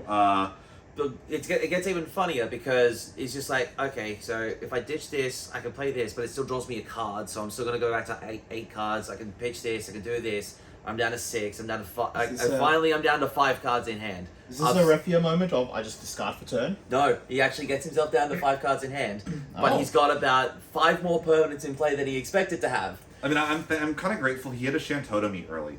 I had enough pressure going, he had to early Shantotomy, which meant I did not have to worry about Toto LB. So every monster I play is going to stick. Safe, yeah. I'm happy about that. But you're facing off against 30 cards in deck with 10. Yeah, I don't have that. I think I had 16. I had plenty of cards left in deck at this point. And I've got Ishtola, double raise live. I have 3 negates on his turn. Yeah. Just say it, Paul. Oh, that's a low battery message. On the Oh. phone. I'm not sure if that will pause or stop the recording. By the way, that's Paul. Hello. While we're in this brief intermission, we'll talk about our sponsor today. We have a sponsor. I don't know.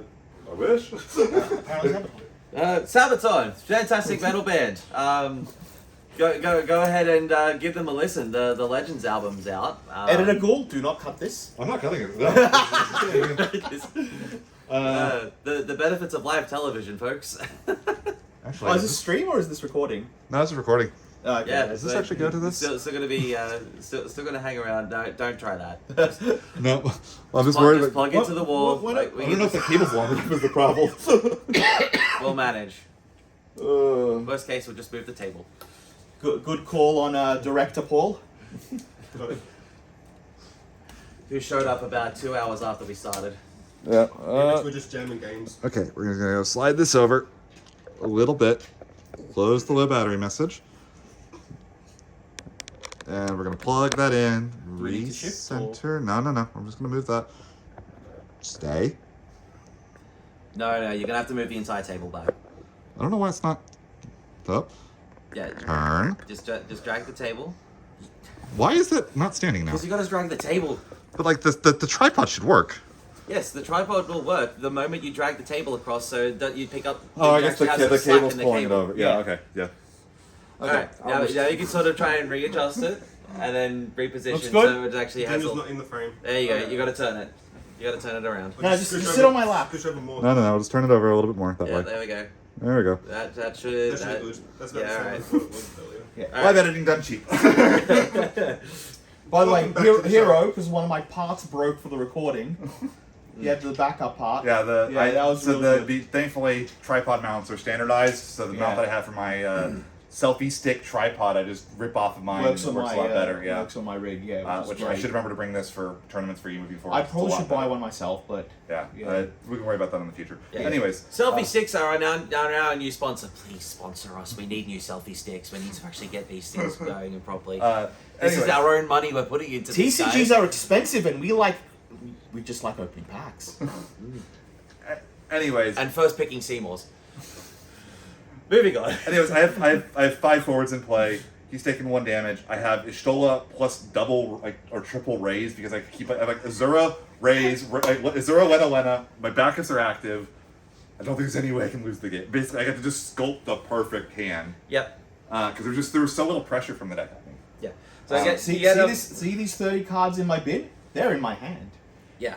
So I got a game 2, and This one, is another really funny circumstance as well. So, The I kinda big- wish I was judging this table now. So oh, it was hilarious. So the big thing that ends up happening is I get my early storm turn going. And I think my flip 5 is Zidane. So he ends up playing the Zidane with haste. The first card he flips over is Arc. I was about to say, please tell me he didn't get the Arc. Yep. First He card got flips the over. Arc. And the second card he flips over is 9 CP Odin. Okay, here's the question, because I know you like talking about this.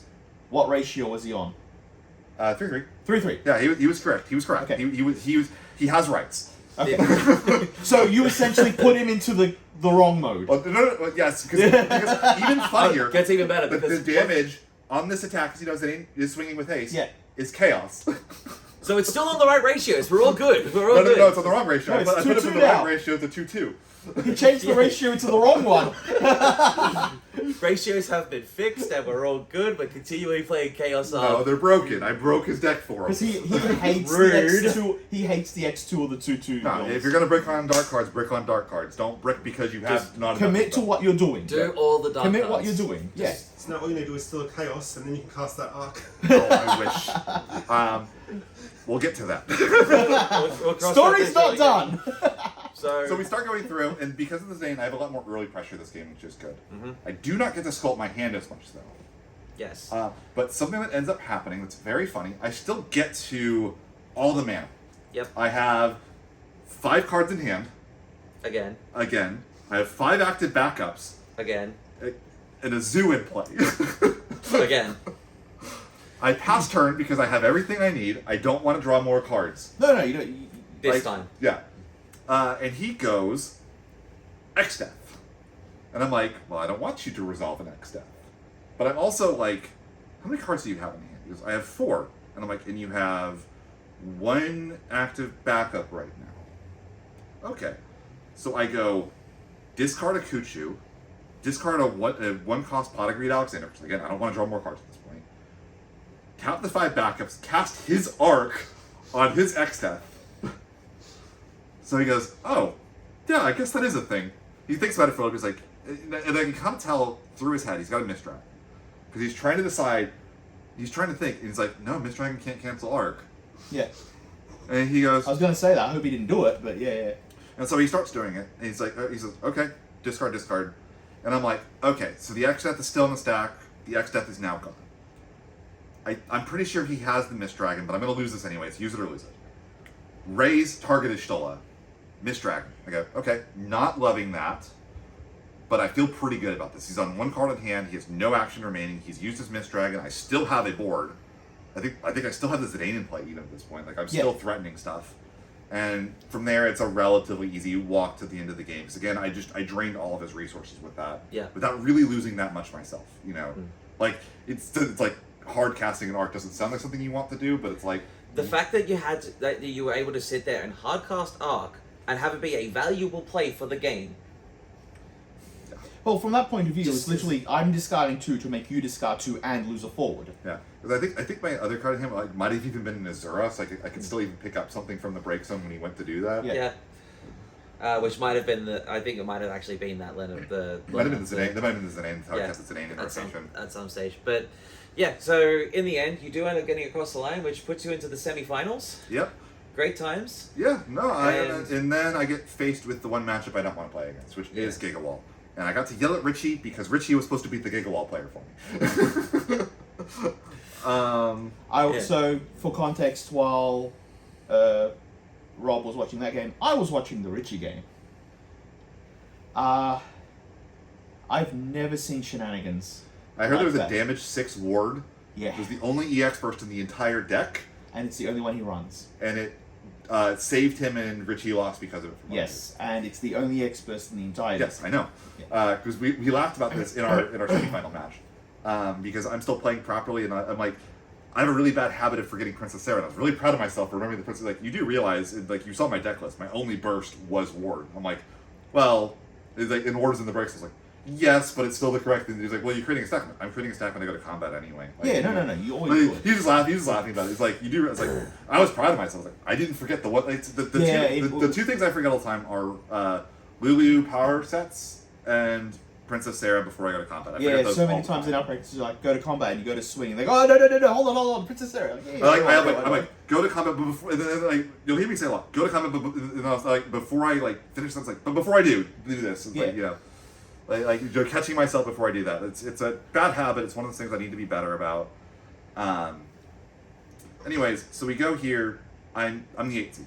I'm going second against the best aggro deck in the format, what I think is the best deck in the format. And I'm like, I need him to... And Brian is a fantastic player. And Brian's great. Brian's I need him to brick a little bit. Like, I need him to not have the turn 1 Gigawall into the nut, or turn 2 Gigawall into the nuts. I need, like, you know, mulligan. I'm looking for mulligans. I'm looking for, like, turn 1, like, you know, Crystal Gen backups. You know, that don't, or, like, mulligan into Crystal Gen backup is, like, to me, it's, like, good enough where he isn't, like, necessarily bully brick, but I can beat him, right? Yeah. You know, I can't beat, like, turn 1 Sarah FFL pass. And I draw my 5, he draws his 5, and he goes, keep. And I go, fuck. By the way, I'm judging this table. I'm sitting And behind notably, it's Brian. a stream match. This will be... Or not stream match, but like, we call it a stream setup, but like, it's a recording. Yeah. Well, we did it for the first 3 years as stream, so everyone's used to saying stream, but it is So recording. this is one of the 2 recorded games that we've had for the weekend. So we will be doing recording commentary on that at a later stage, unless you don't want us to. Yes. Please, in the comment section, do you want just the video with the stock standard, like, audio, like I can find some royalty-free music. Like the raw video, no commentary, or do you want... It'll come out quicker by like a week to 2 weeks because it's just hard to organize. I'm going to volunteer Rob to with me. Like he wouldn't want to. Oh, But, no, yeah. I don't like hearing the sound of my own voice. Talking about card games. How dare I, right? No. Yeah, but if you guys want it out quicker with just some music and just want to watch the games, please let us know. I want my content, I assume the same, could be what you want. So, anyways, on to the game. Yeah. Yes. I'm going second. Turn 1. Or you're good. Keep. Fuck. Sarah Patel. Fuck. Shit. No. Stop. And I think my opener is the awkward Princess Sarah Vieira opener. Oh. And it's like, it's good enough where I can't mulligan that, because I can mulligan into nothing. I don't have Alexander, but it's like, this is a backup and a look for more backups and or action. Ship it, see what happens, right? Yeah. I can't amot this, you know. And notably, we'll talk about this later, I don't think it's correct. My cancel is Ishtola. I don't think Ishtola is very good raw. It does not do what I want it to do in this matchup. So this is gonna give me a good look at a turn 3 Luso. That's how I win this game, is I need that turn 3 Luso with follow-up. Yeah. And if I get that, I've got a good shot. And like you said, you did it against me perfectly, so it is very, very possible. Yeah, even through hate, even through, if you dull freezes my shit, you know, on 3 backups on my turn, I could just start Zoo, sack the Zoo, go off. Zoo, Rosa, I don't know, some kind of a 2-cost backup. like Zidane or something, will get me there, right? Or Yeah. 2-cost backups are the best thing, because then I have untap I have 4 backups, probably cards in hand. Maybe I can get there. There's not a lot of discards, so it's like if I can manage my hand size, I can probably get the Luso off. Yeah. And he flips, and it's was it Axstar Greg? Oh, fuck. No. No. It was like White Tiger It was Axstar. It was White Tiger. No, it was White Tiger. Zeramis, wasn't it? It was White Tiger Zeramis, yeah. And he just goes freeze both your backups, and just the look on your face was. Or freeze 1 backup, and it's like, because you know I'm going first. I don't believe in the play 2 backups line. Yeah. I don't think it's ever correct. At the end of the day, to me, play the 1 backup, play 2. If I play 2 backups and they both get dull frozen, I'm fucked. If I have cards in hand, I have action, I have more looks. The deck can do its thing off of 1 backup to start. If I luck out, I'm gonna need some luck anyway. Yeah. I think it's correct to give myself as many options as backups in play that are frozen are not resources until I activate them. Cards in hand are always resources. Yes. Yeah.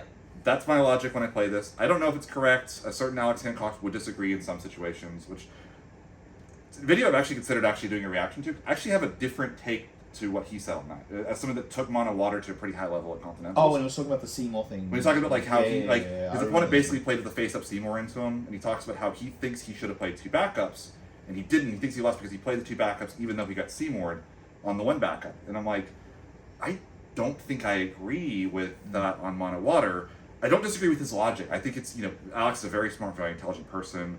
One of the smartest, brains in the game right now, obviously for a lot of reasons. Statistically, the best player in the world based off of results alone. He's got multiple Materia Cup wins. He's got multiple Worlds wins. And I would he say has the only person with multiple Worlds wins, and he has not missed a World Championship. So and you want to talk about one of the best players in the game? He is that player. And to be fair, I think it's cool that this is a game that I can have a disagreement with, or a minor disagreement with the best player. Difference in of the world opinion, on. not a disagreement. Difference of opinion. I have a slightly different opinion on what the best line is into a situation like Which that. we have with each other. Yeah, trust me. I've gone back and forth on the Earth, Water, Monster list. We have had heavy debates on what the correct ratios of cards, tech cards, slots, backup engines, monster counts, Even summon counts. plays halfway through games as well. Oh yeah, no, so- we're talking through and we're coaching different lines on stuff.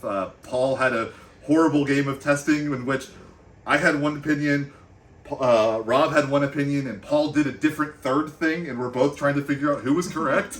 Yeah. It's like one of each of you is the devil and the angel on either shoulder, and the middle doesn't want to agree with either of them. Get these things off my shoulder. I want to do the wrong play. But anyways, I think all these, and usually these opinions and these ways of playing are all valid or whatever else. But my opinion is 1 backup, 2 to 3 backups, storm off into a Luso is my game plan. Well, I think you said 1-3-5. So with the Earth, Water, Monster list, I do like to go with a 1 to 3 to 5 pattern because there's a lot of odd costed backups in the deck, right? If you go for an even costed backup, go find an odd costed backup, you have another even costed backup in your hand, you can then just go, cool, I can play the odd costed backup, which is perfect curve, and then you can play the even costed backup off with a clean curve, and you got 3 backups in play, and you usually got 3 to 4 cards in hand.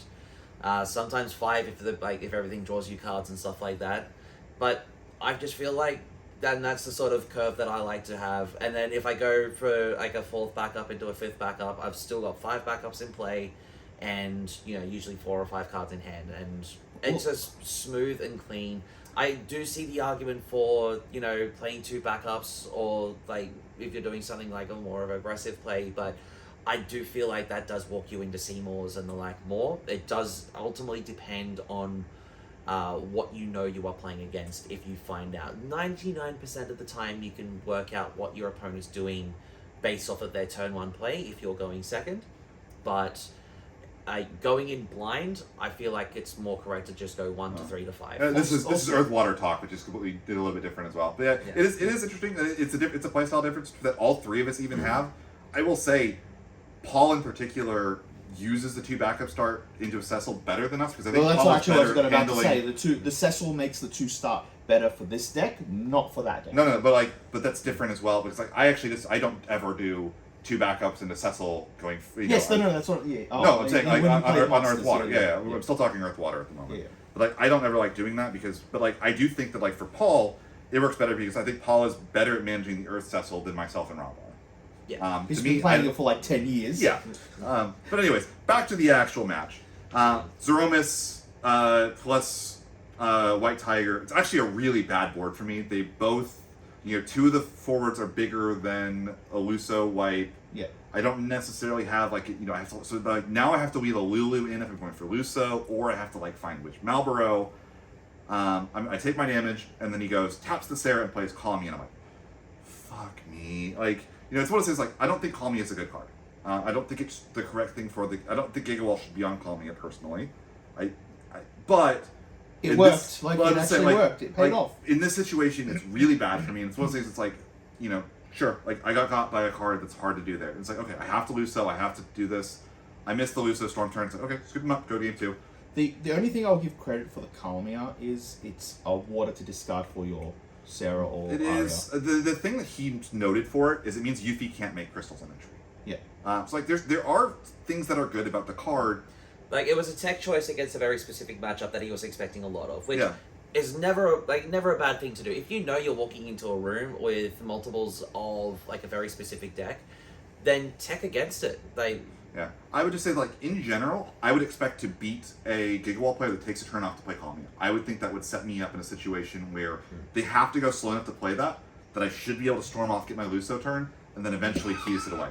But in this particular spot, it kind of just felt like you were shell gamed. Well, I mean, at this point, I was getting shell gamed. Now my outs are specifically Luso. Yeah. And also Lulu Luso as well, not just Luso. Lulu. No, because I can't reduce their power anymore. Oh wait, Can't sorry, power drop, so it is Luso or bust. Yeah. But Luso only hits one thing. Yeah. I have to double Luso. I have to Luso Yeah, and then Witch, kill my own Luso, play another Luso, or that type of Or thing. what's it called? Chocobo. Chocobo. Yeah. Again, I think generally, if I see a Gigawall player and they flip over a Kalmia, as opposed to a Crystal Gem backup that draws them a card, I think that helps me more than it helps them. Yeah. But it worked out for him in that game. And again, I don't think the Kalmia mattered at all. I wasn't going to get to the Luso turn anyway. I don't think Witch was going to get me there. I didn't have anything. You're just behind. It was just one of those things where, when I hit with Zeromus, White Tiger, that's just a little bit too much for me to handle unless I have one of the best go-off turns I can have. By the way, if we're wrong when the recording comes out, we are playing off memory. Yeah, this is entirely off of memory. It's the next day. And you got to realize we're also I'm brain drained while I'm going through this. I played a very hard deck the entire day. We've been playing it because we also had an LQ today as well, which. Yeah. So we go to our second game, and I take my hand. I think it was fine. I might have mulligan. Regardless, my hand is fine. Yeah. So I go back up pass, and he goes. I think it was Samurai pass. Yeah, he crystal. Crystal Gem He Samurai. was in a bad spot. Well, not necessarily. If I see Samurai, and I don't think he mulligan specifically, and if I see no mulligan Samurai, I'm like, okay, he had the Samurai in the Gigawall, but that's not what ends up happening. No, he mulliganed. Did he mulligan? I think he mulliganed and he was dead. Anyway, beside the point. Yeah. Beside the point. Seeing the first backup, that does not mean the Gigawall is not coming. Yeah. But I go my next turn, I'm like, okay, I'm going to do my game plan, backup, pass. If the Gigawall comes, I have more time because I'm going first this time. Surely he can't hit the same thing. And what he does is he goes, was it Tybus Axstar or was it just Axstar? No, it was just Axe Stars a day. It was Axstar play Zidane. And I am Fire wind today. Fire wins Zidane. And I am locked in. I'm like, I am not fucking losing this game. I saw your face. I saw Daniel's face. I have ripped into this card for so long. I cannot lose to this card. I made a conscious choice at that point. If he lost it, I was gonna give him shit for it, and he knows it, and he knows he would have deserved it.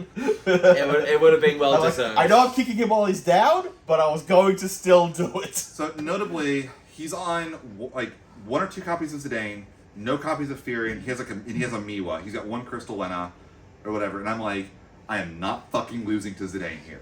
Like, there's no shot the Gigawall player took a turn off to go Axtar Zidane and expects to beat me in my fucking house. No. Yeah. So he goes in, he swings, he rips a Rosa, and he rips like, was it Lulu or something? Or no, he rips an Echidna. Echidna, wasn't it? Yes. It was Rosa Echidna. And I'm like, these are good. This does not stop me from doing my thing. And off of the Echidna thing, this is why Zidane fucking sucks, by the way, I drew Luso, and I'm like, I got him. I'm like, I'm good.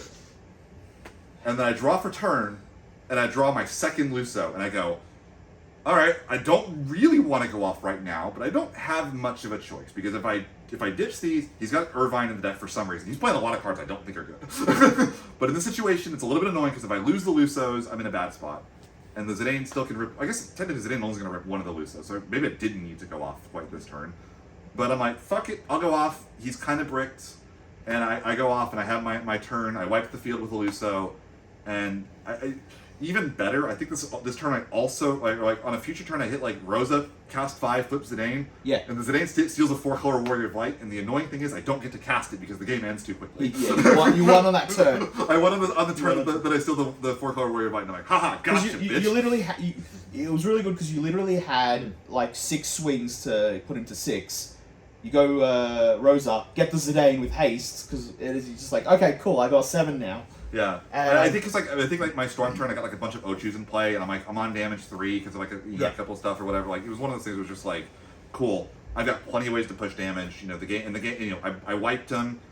I think I even had like negation protection for like a future Gigawall. Like I was just in a one of the situations like, cool, I got there. Like the value Storm turn for the Luso was one of those ones that did not drain my resources and put me in a situation where I could play the game afterwards. So we go to game 3. You out Gigawall the Gigawall. Yeah. So we go to game 3, and I'm like, all right, I really need some help here. Yeah. And I draw my 5, and he draws his 5, and we both go, nope, mulligan immediately. No, I think I had 1 backup, and it was Princess Sarah. Yeah. Or it was like, no, it might have even just been a Lena. I did Princess Sarah Lena, which is not the backup you want to start with because either one of those is supposed to be the end of the chain. Yeah. And so I mulligan, and I draw 5. I'm going second, and I think it's Lena Vieira. Or something like that, right? No, it was just 1 backup. I think it was just Vieira. Okay. Or something like that. So not the most ideal of starts. But like, to me, Vieira is usually a fine start. Like, I know I have 1 backup. No, it was just Lena. Now that I think about it. Or like, no backups that I draw into a Lena. Something like that. Anyway. And he goes, oh no. And he's like, and I'm like, come on, please. And he ditches 2 and plays Alpha now. Raw. Yep. And I'm like, and I'm thinking in my head, I'm like, first of all, this is not correct. He should be playing Zach LB instead. If he's gonna do this, just to do this, he should play Zach LB to just push damage. Yeah. I play the Lena and that I draw and I pass. And notably, I have an Ishtola in hand. This is kind of an interesting one. I'm curious what people think on this. He goes to his turn. I think he's just like, he still bricked. He still doesn't do much. He had a really bad start on that thing. I think it's like Leo pass or something like this, like swing with the Alpha note. It's like something like that. Like not a lot of pressure building. No, you. And I'm like, I've got this, and I draw, and I have no backups to play, and I don't have a way to build. And so my option, I think he just actually might even just draw passes, draw, swing off, and now pass. And I draw, and I have no backups, and I just have the Lena in play.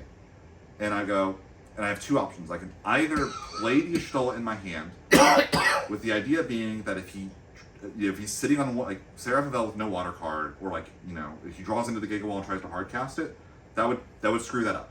Mm-hmm. What I'm scared of is if he's bricking on purple cards, he could just Cloud LB. And Cloud LB says both of us time walk, but I have an extra forward in play. Yeah. Yes. Like we both discard 2 cards and do nothing basically. Yeah. And that doesn't advance my board state. It doesn't get me into a situation where I'm going to win that game. The way that I win this game is to find more backups, get myself in a situation where I can do it. And then he swings the next. So I go Sid Highwind. Sid Highwind finds, I think it was King Tycoon. Which I like, or like, no, it wasn't King Tycoon. I get to 3 backups off of this, I think. I have access to that. Anyways, and so he goes next turn and he swings and he hits Rosa Luso into damage. And I'm like a little bit tighter, like, you know, I really want to Luso, because if I get the Luso, I'm pretty sure I win the game immediately. Yeah. And actually, I think he plays a Gilgamesh. He plays Gilgamesh that, yeah. With colors. With 5 colors, I think, for the Dull Freeze. And I'm thinking, and I've got 3 backups in play. I've got Sid Highwind, and I'm thinking, I'm trying to decide. I have a Kuchu in my hand. So my question is, do I play one more backup, go to what would be 6 damage against Giga Wall, and then go for my turn, or do I do what I end up trying, which is I go for a Value Storm turn, get a couple, get to a couple casts, draw some cards, develop my backups, get some forwards going. If I find Witch plus Malboro or something like that, the field gets cleared and I'm good. If I find, if I get to a Luso off of this, which again, off of 3 backups, I've done all day. If I needed to, a lot of time if I needed to, I can do this, right? It's totally doable. So I start going, and eventually I just commit. I'm like, okay, I am kind of not finding the cards I'm looking for while I'm going. It's hard. I'm gonna go past the point of commitment. I'm going to. This is the Luso turn or lose. And I think at this point you had played a bunch of stuff, and I think you said, "Am I only on cast 3?" And we're like, "You're on cast 9," and you still had a full hand and like. No, this was that was the last turn. That was the last. Oh, okay. So I'm like going through. So I'm starting my turn, and I go and I have a wind backup up, and I ditch the Kuchu, and this is the pivotal moment.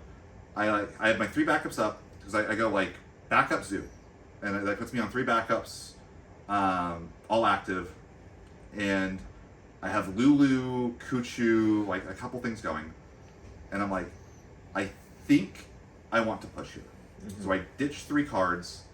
I ditch a couple cards and I play Luna Freya. And I'm like, if Luna Freya hits Alex, I have an open wind backup. I cast the Alex on the stack of it being the EX burst. Draw 4. If I find the Luso, I'm guaranteed to wipe the field. I win the game on the spot.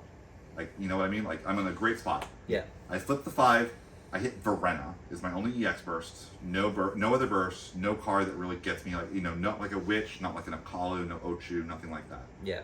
And I'm like, it's like, okay, I'll do this. I'll get the backup. I can still kind of keep going. I've got like options. I've got like another Zoom in hand. Like, Do you do the curse thing?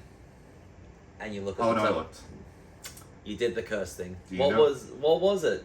1 cost Alexander. The exact card I needed. So you did the curse thing. Actually, in like, his defense, he didn't look. No, I mean, I have to because I go Verena. Like, Verena searches the deck. Oh, so that was on top twice. No.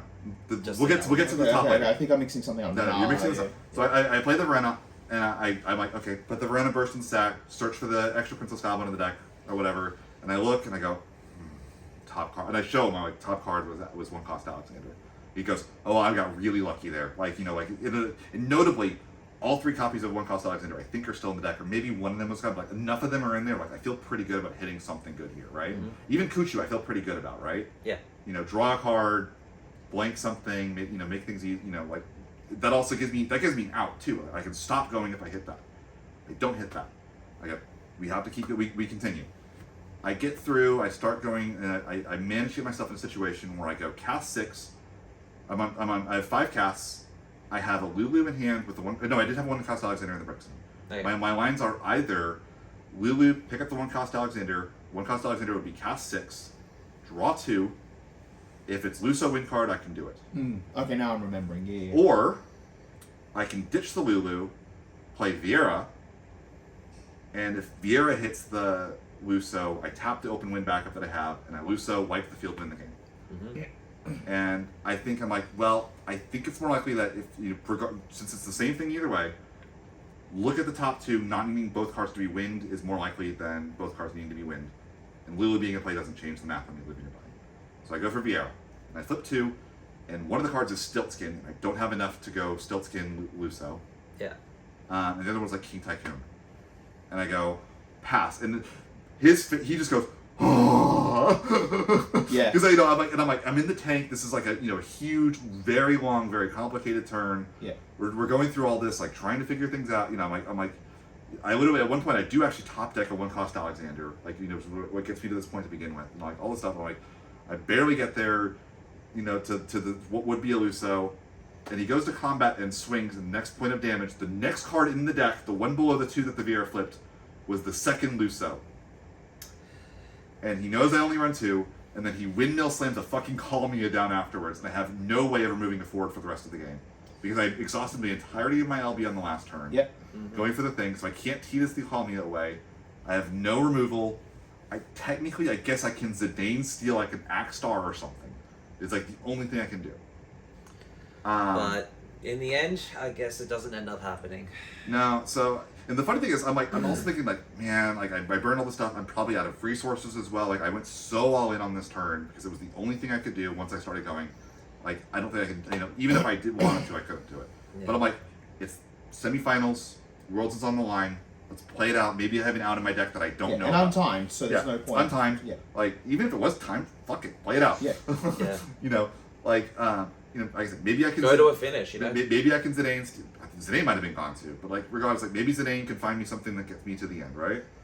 And I start going, and I still got to 7 casts off of 4 backups, 3 cards in hand. Yeah, like I love your reaction, like, oh, am I only in cast 3? And both me and Brian go, you're on cast 7, man. No, you're on cast 6. Am I?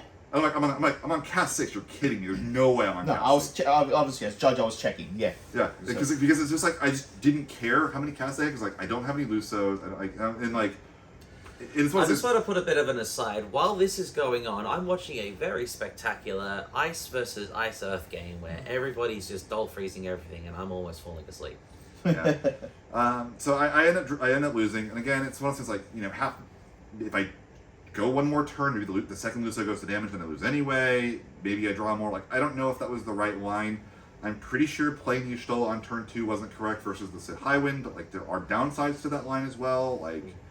Because I was going second, I couldn't just Leo, because if I Leo'd and didn't draw a play, I would have had too many cards in hand and would have had to play like the Sid Highwind anyway. Like, Zidane LB is kind of terrible because I don't want to mill him to begin with, but also it's very unlikely to draw a card off of Zidane. Like, you're also now bricking yourself out as Zidane, and if you just dull freezes it for the rest of the game, you no longer can play yeah, the other one. it's like, do I like Luna Freya there, like off of that? Like, the Luna Freya is more likely to hit than Sid Highwind is. But that's a name that I probably want on my. I'm gonna probably really want to do for my Storm turn, right? Yeah, I think my thought process. If you got the one backup of I know you got the Sid Highwind in the Limit Break. I probably would just go play the Leo, draw a card. If you don't find it, then you play the Luna Freya and say I wasn't asking. I was demanding. Is that a winning line? Like, if he... It's better than nothing. I mean, I guess, like, Luna Freya can chump the Alpha No, which maybe was something that, like, would have been nice. I think that probably would have... you would have had 2 chump blockers, one of which doesn't get dull frozen by, an Axstar, but at the same time, a Axstar can just kill that, so... Yeah, I think the Axstar kills it, so it's like, if he has Axstar die, like, I do get to chump block the Alpha No, like, I don't know. Like, it's a really weird. Like, I don't think the Y'shtola was correct. Like I said, it does blank him if he doesn't find if he doesn't have a purple card. But there's enough. Like I said, I think if he's breaking on anything, it's like you have like Zeromus in hand, or like the Diana or the Axis. Like those are the cards I would expect him to be breaking on. So it's like, I don't know. Again, I think I played it pretty well, maybe not perfectly, but like as well as you can expect given the stakes. You were literally 1 card off both your Storm turns. Like twice. It was the same turn, but it was like twice I was 1 card away from the situation that wins me the game. Yeah. I think. Yeah, but ultimately you can't be upset about a semi-final finish. Like that's still a spectacular result. You can't win them all. And ultimately, Brian does go on to win the Materia Cup. So congratulations in the finals. Congratulations to Brian. He earns the invitation to the World Championships. A bit of a special moment from myself personally because he is one of my locals. So it's great to see a local boy do good. Hopefully, if you've been on my channel, if you've been on my channel, you know that Vic and New South Wales have a bit of a rivalry here. So good to see that it's not going to be a total monopoly on Melbourne for the World's invites. But you know what? it's gonna be good. Hopefully, one of us sees you on the team as well. I mean, so. and credit for having the guts to take the Giga Wall. Like, again, I didn't take it. I have the reasons I didn't take it, but I do think it's the best deck in the game right now. Yep. Like, if you got the right player, right deck, right time, then it was that for Brian, it was the right call for the right tournament. So, once again, congratulations. Hopefully, we'll see you on the flip side. Do we want to talk about the LQ today? we're kind of coming up on a pretty long thing. I do want to congratulate. Khalil ended up winning it again. My fourth one. Yeah, fourth win. It does burn a bye, but such is the way of things. And just like it was, I versed all three. Yeah, you played me round 1. Awesome. I got my revenge. And then me in round 3, and then Paul in round 4. So, I played Gigawall in it. You played Fire Water Monsters. You played MEM again. I did decide to make a couple of changes. I decided to try out a fire-based package for the monsters build. It just didn't end up working out as well as I would have liked. So I mean, it's an LQ. It's fun time to experiment. A little bit. Back to earth. Yeah, I played. Like I said, I played Gigawall. Game 1, I bricked against Khalil. Game 2, I got Gigawall as the Gigawall player, and then I was eliminated from the LQ. So cool. I didn't have much better of an event. So much of a muchness. But I think that's pretty much going to cover us. So I think next week we'll try and cover the Materia Cups that happened last weekend, because we've got all of the results for those out now. So there's also one next week, isn't there? Or is that a week later, the French one? I don't know. There's also that's 2 weeks there's later. a couple of American ones coming up as well. One other small thing is New Cards PogChamp, Lulu full art. Yes, Lulu finally coming in full art. Monthly promo. As a monthly promo, so about time that card got something. That was on top of I think all of our lists. Pretty much everybody's. In addition to that, card of the week was actually 3 cards again. So we're going to be getting a new Bart, which is very, very much Chocobo specific, and we're getting 2 new Chocobos as well. So it's going to be fun. I love seeing support for archetypes like Chocobos and stuff like that. It's always going to be a fan favorite, even when the deck isn't good. Honestly, I think it'll be kind of a fun draft archetype as well, which would be kind of fun. As far as because the 2 Chocobos are common, so you have kind of your classic hero rarity to push you towards it, and then it's cool. Now I get to hunt every Chocobo in limited. And absolutely, and the Barts itself, I feel is actually really good for Chocobos as well. As a 5 cost that is secretly just a 1 cost. I mean, it's just as well. good in general. It's just a matter of are five, there any 5 Chocobos CP worth pick playing? up 2 Chocobos, so it's going to be one of those cards as well. And it also does have that same effect as Rain, where whenever a forward attacks, you 4K something. So it's going to be one of those cards I would probably put on my radar at some point, but it's probably going to be one to watch. So the only thing that's scary about it is it is character Chocobo, not card name Chocobo. They boxed out the thing that people used to try to do with Fat Chocobo, which is play the summons, which are actually good, and not the forwards, which actually suck. Yeah.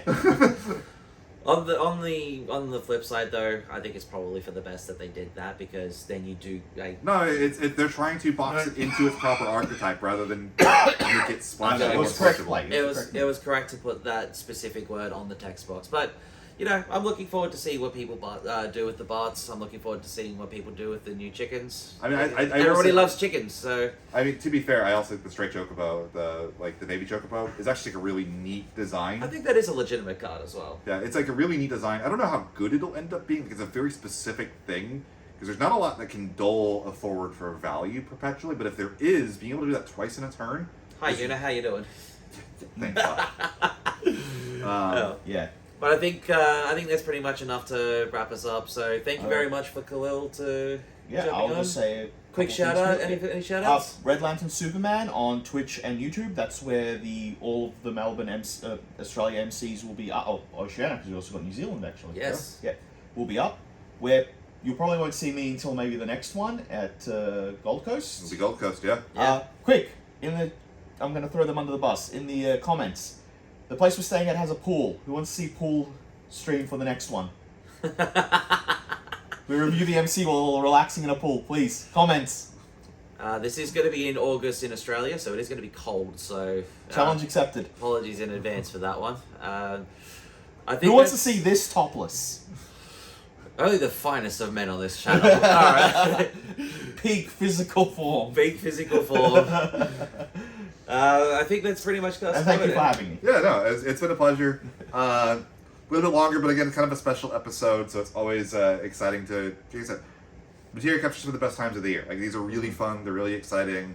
And they're just great in general. Like, it's great to just catch up with the community as a collective. So, Yeah, Paul and I went to bar hopping with some of the crew. it's after. great to play. Yeah. Like I said, I probably played 100 games of Final Fantasy this weekend, all things Yeah. told. like, shout out to you guys. Shout out to the Oceania community as a collective, because this wouldn't these sorts of things really wouldn't be possible without you guys actually showing up and playing. So, good work to you guys. Yep. All right, see y'all on the next one. See you on the Peace. flip side.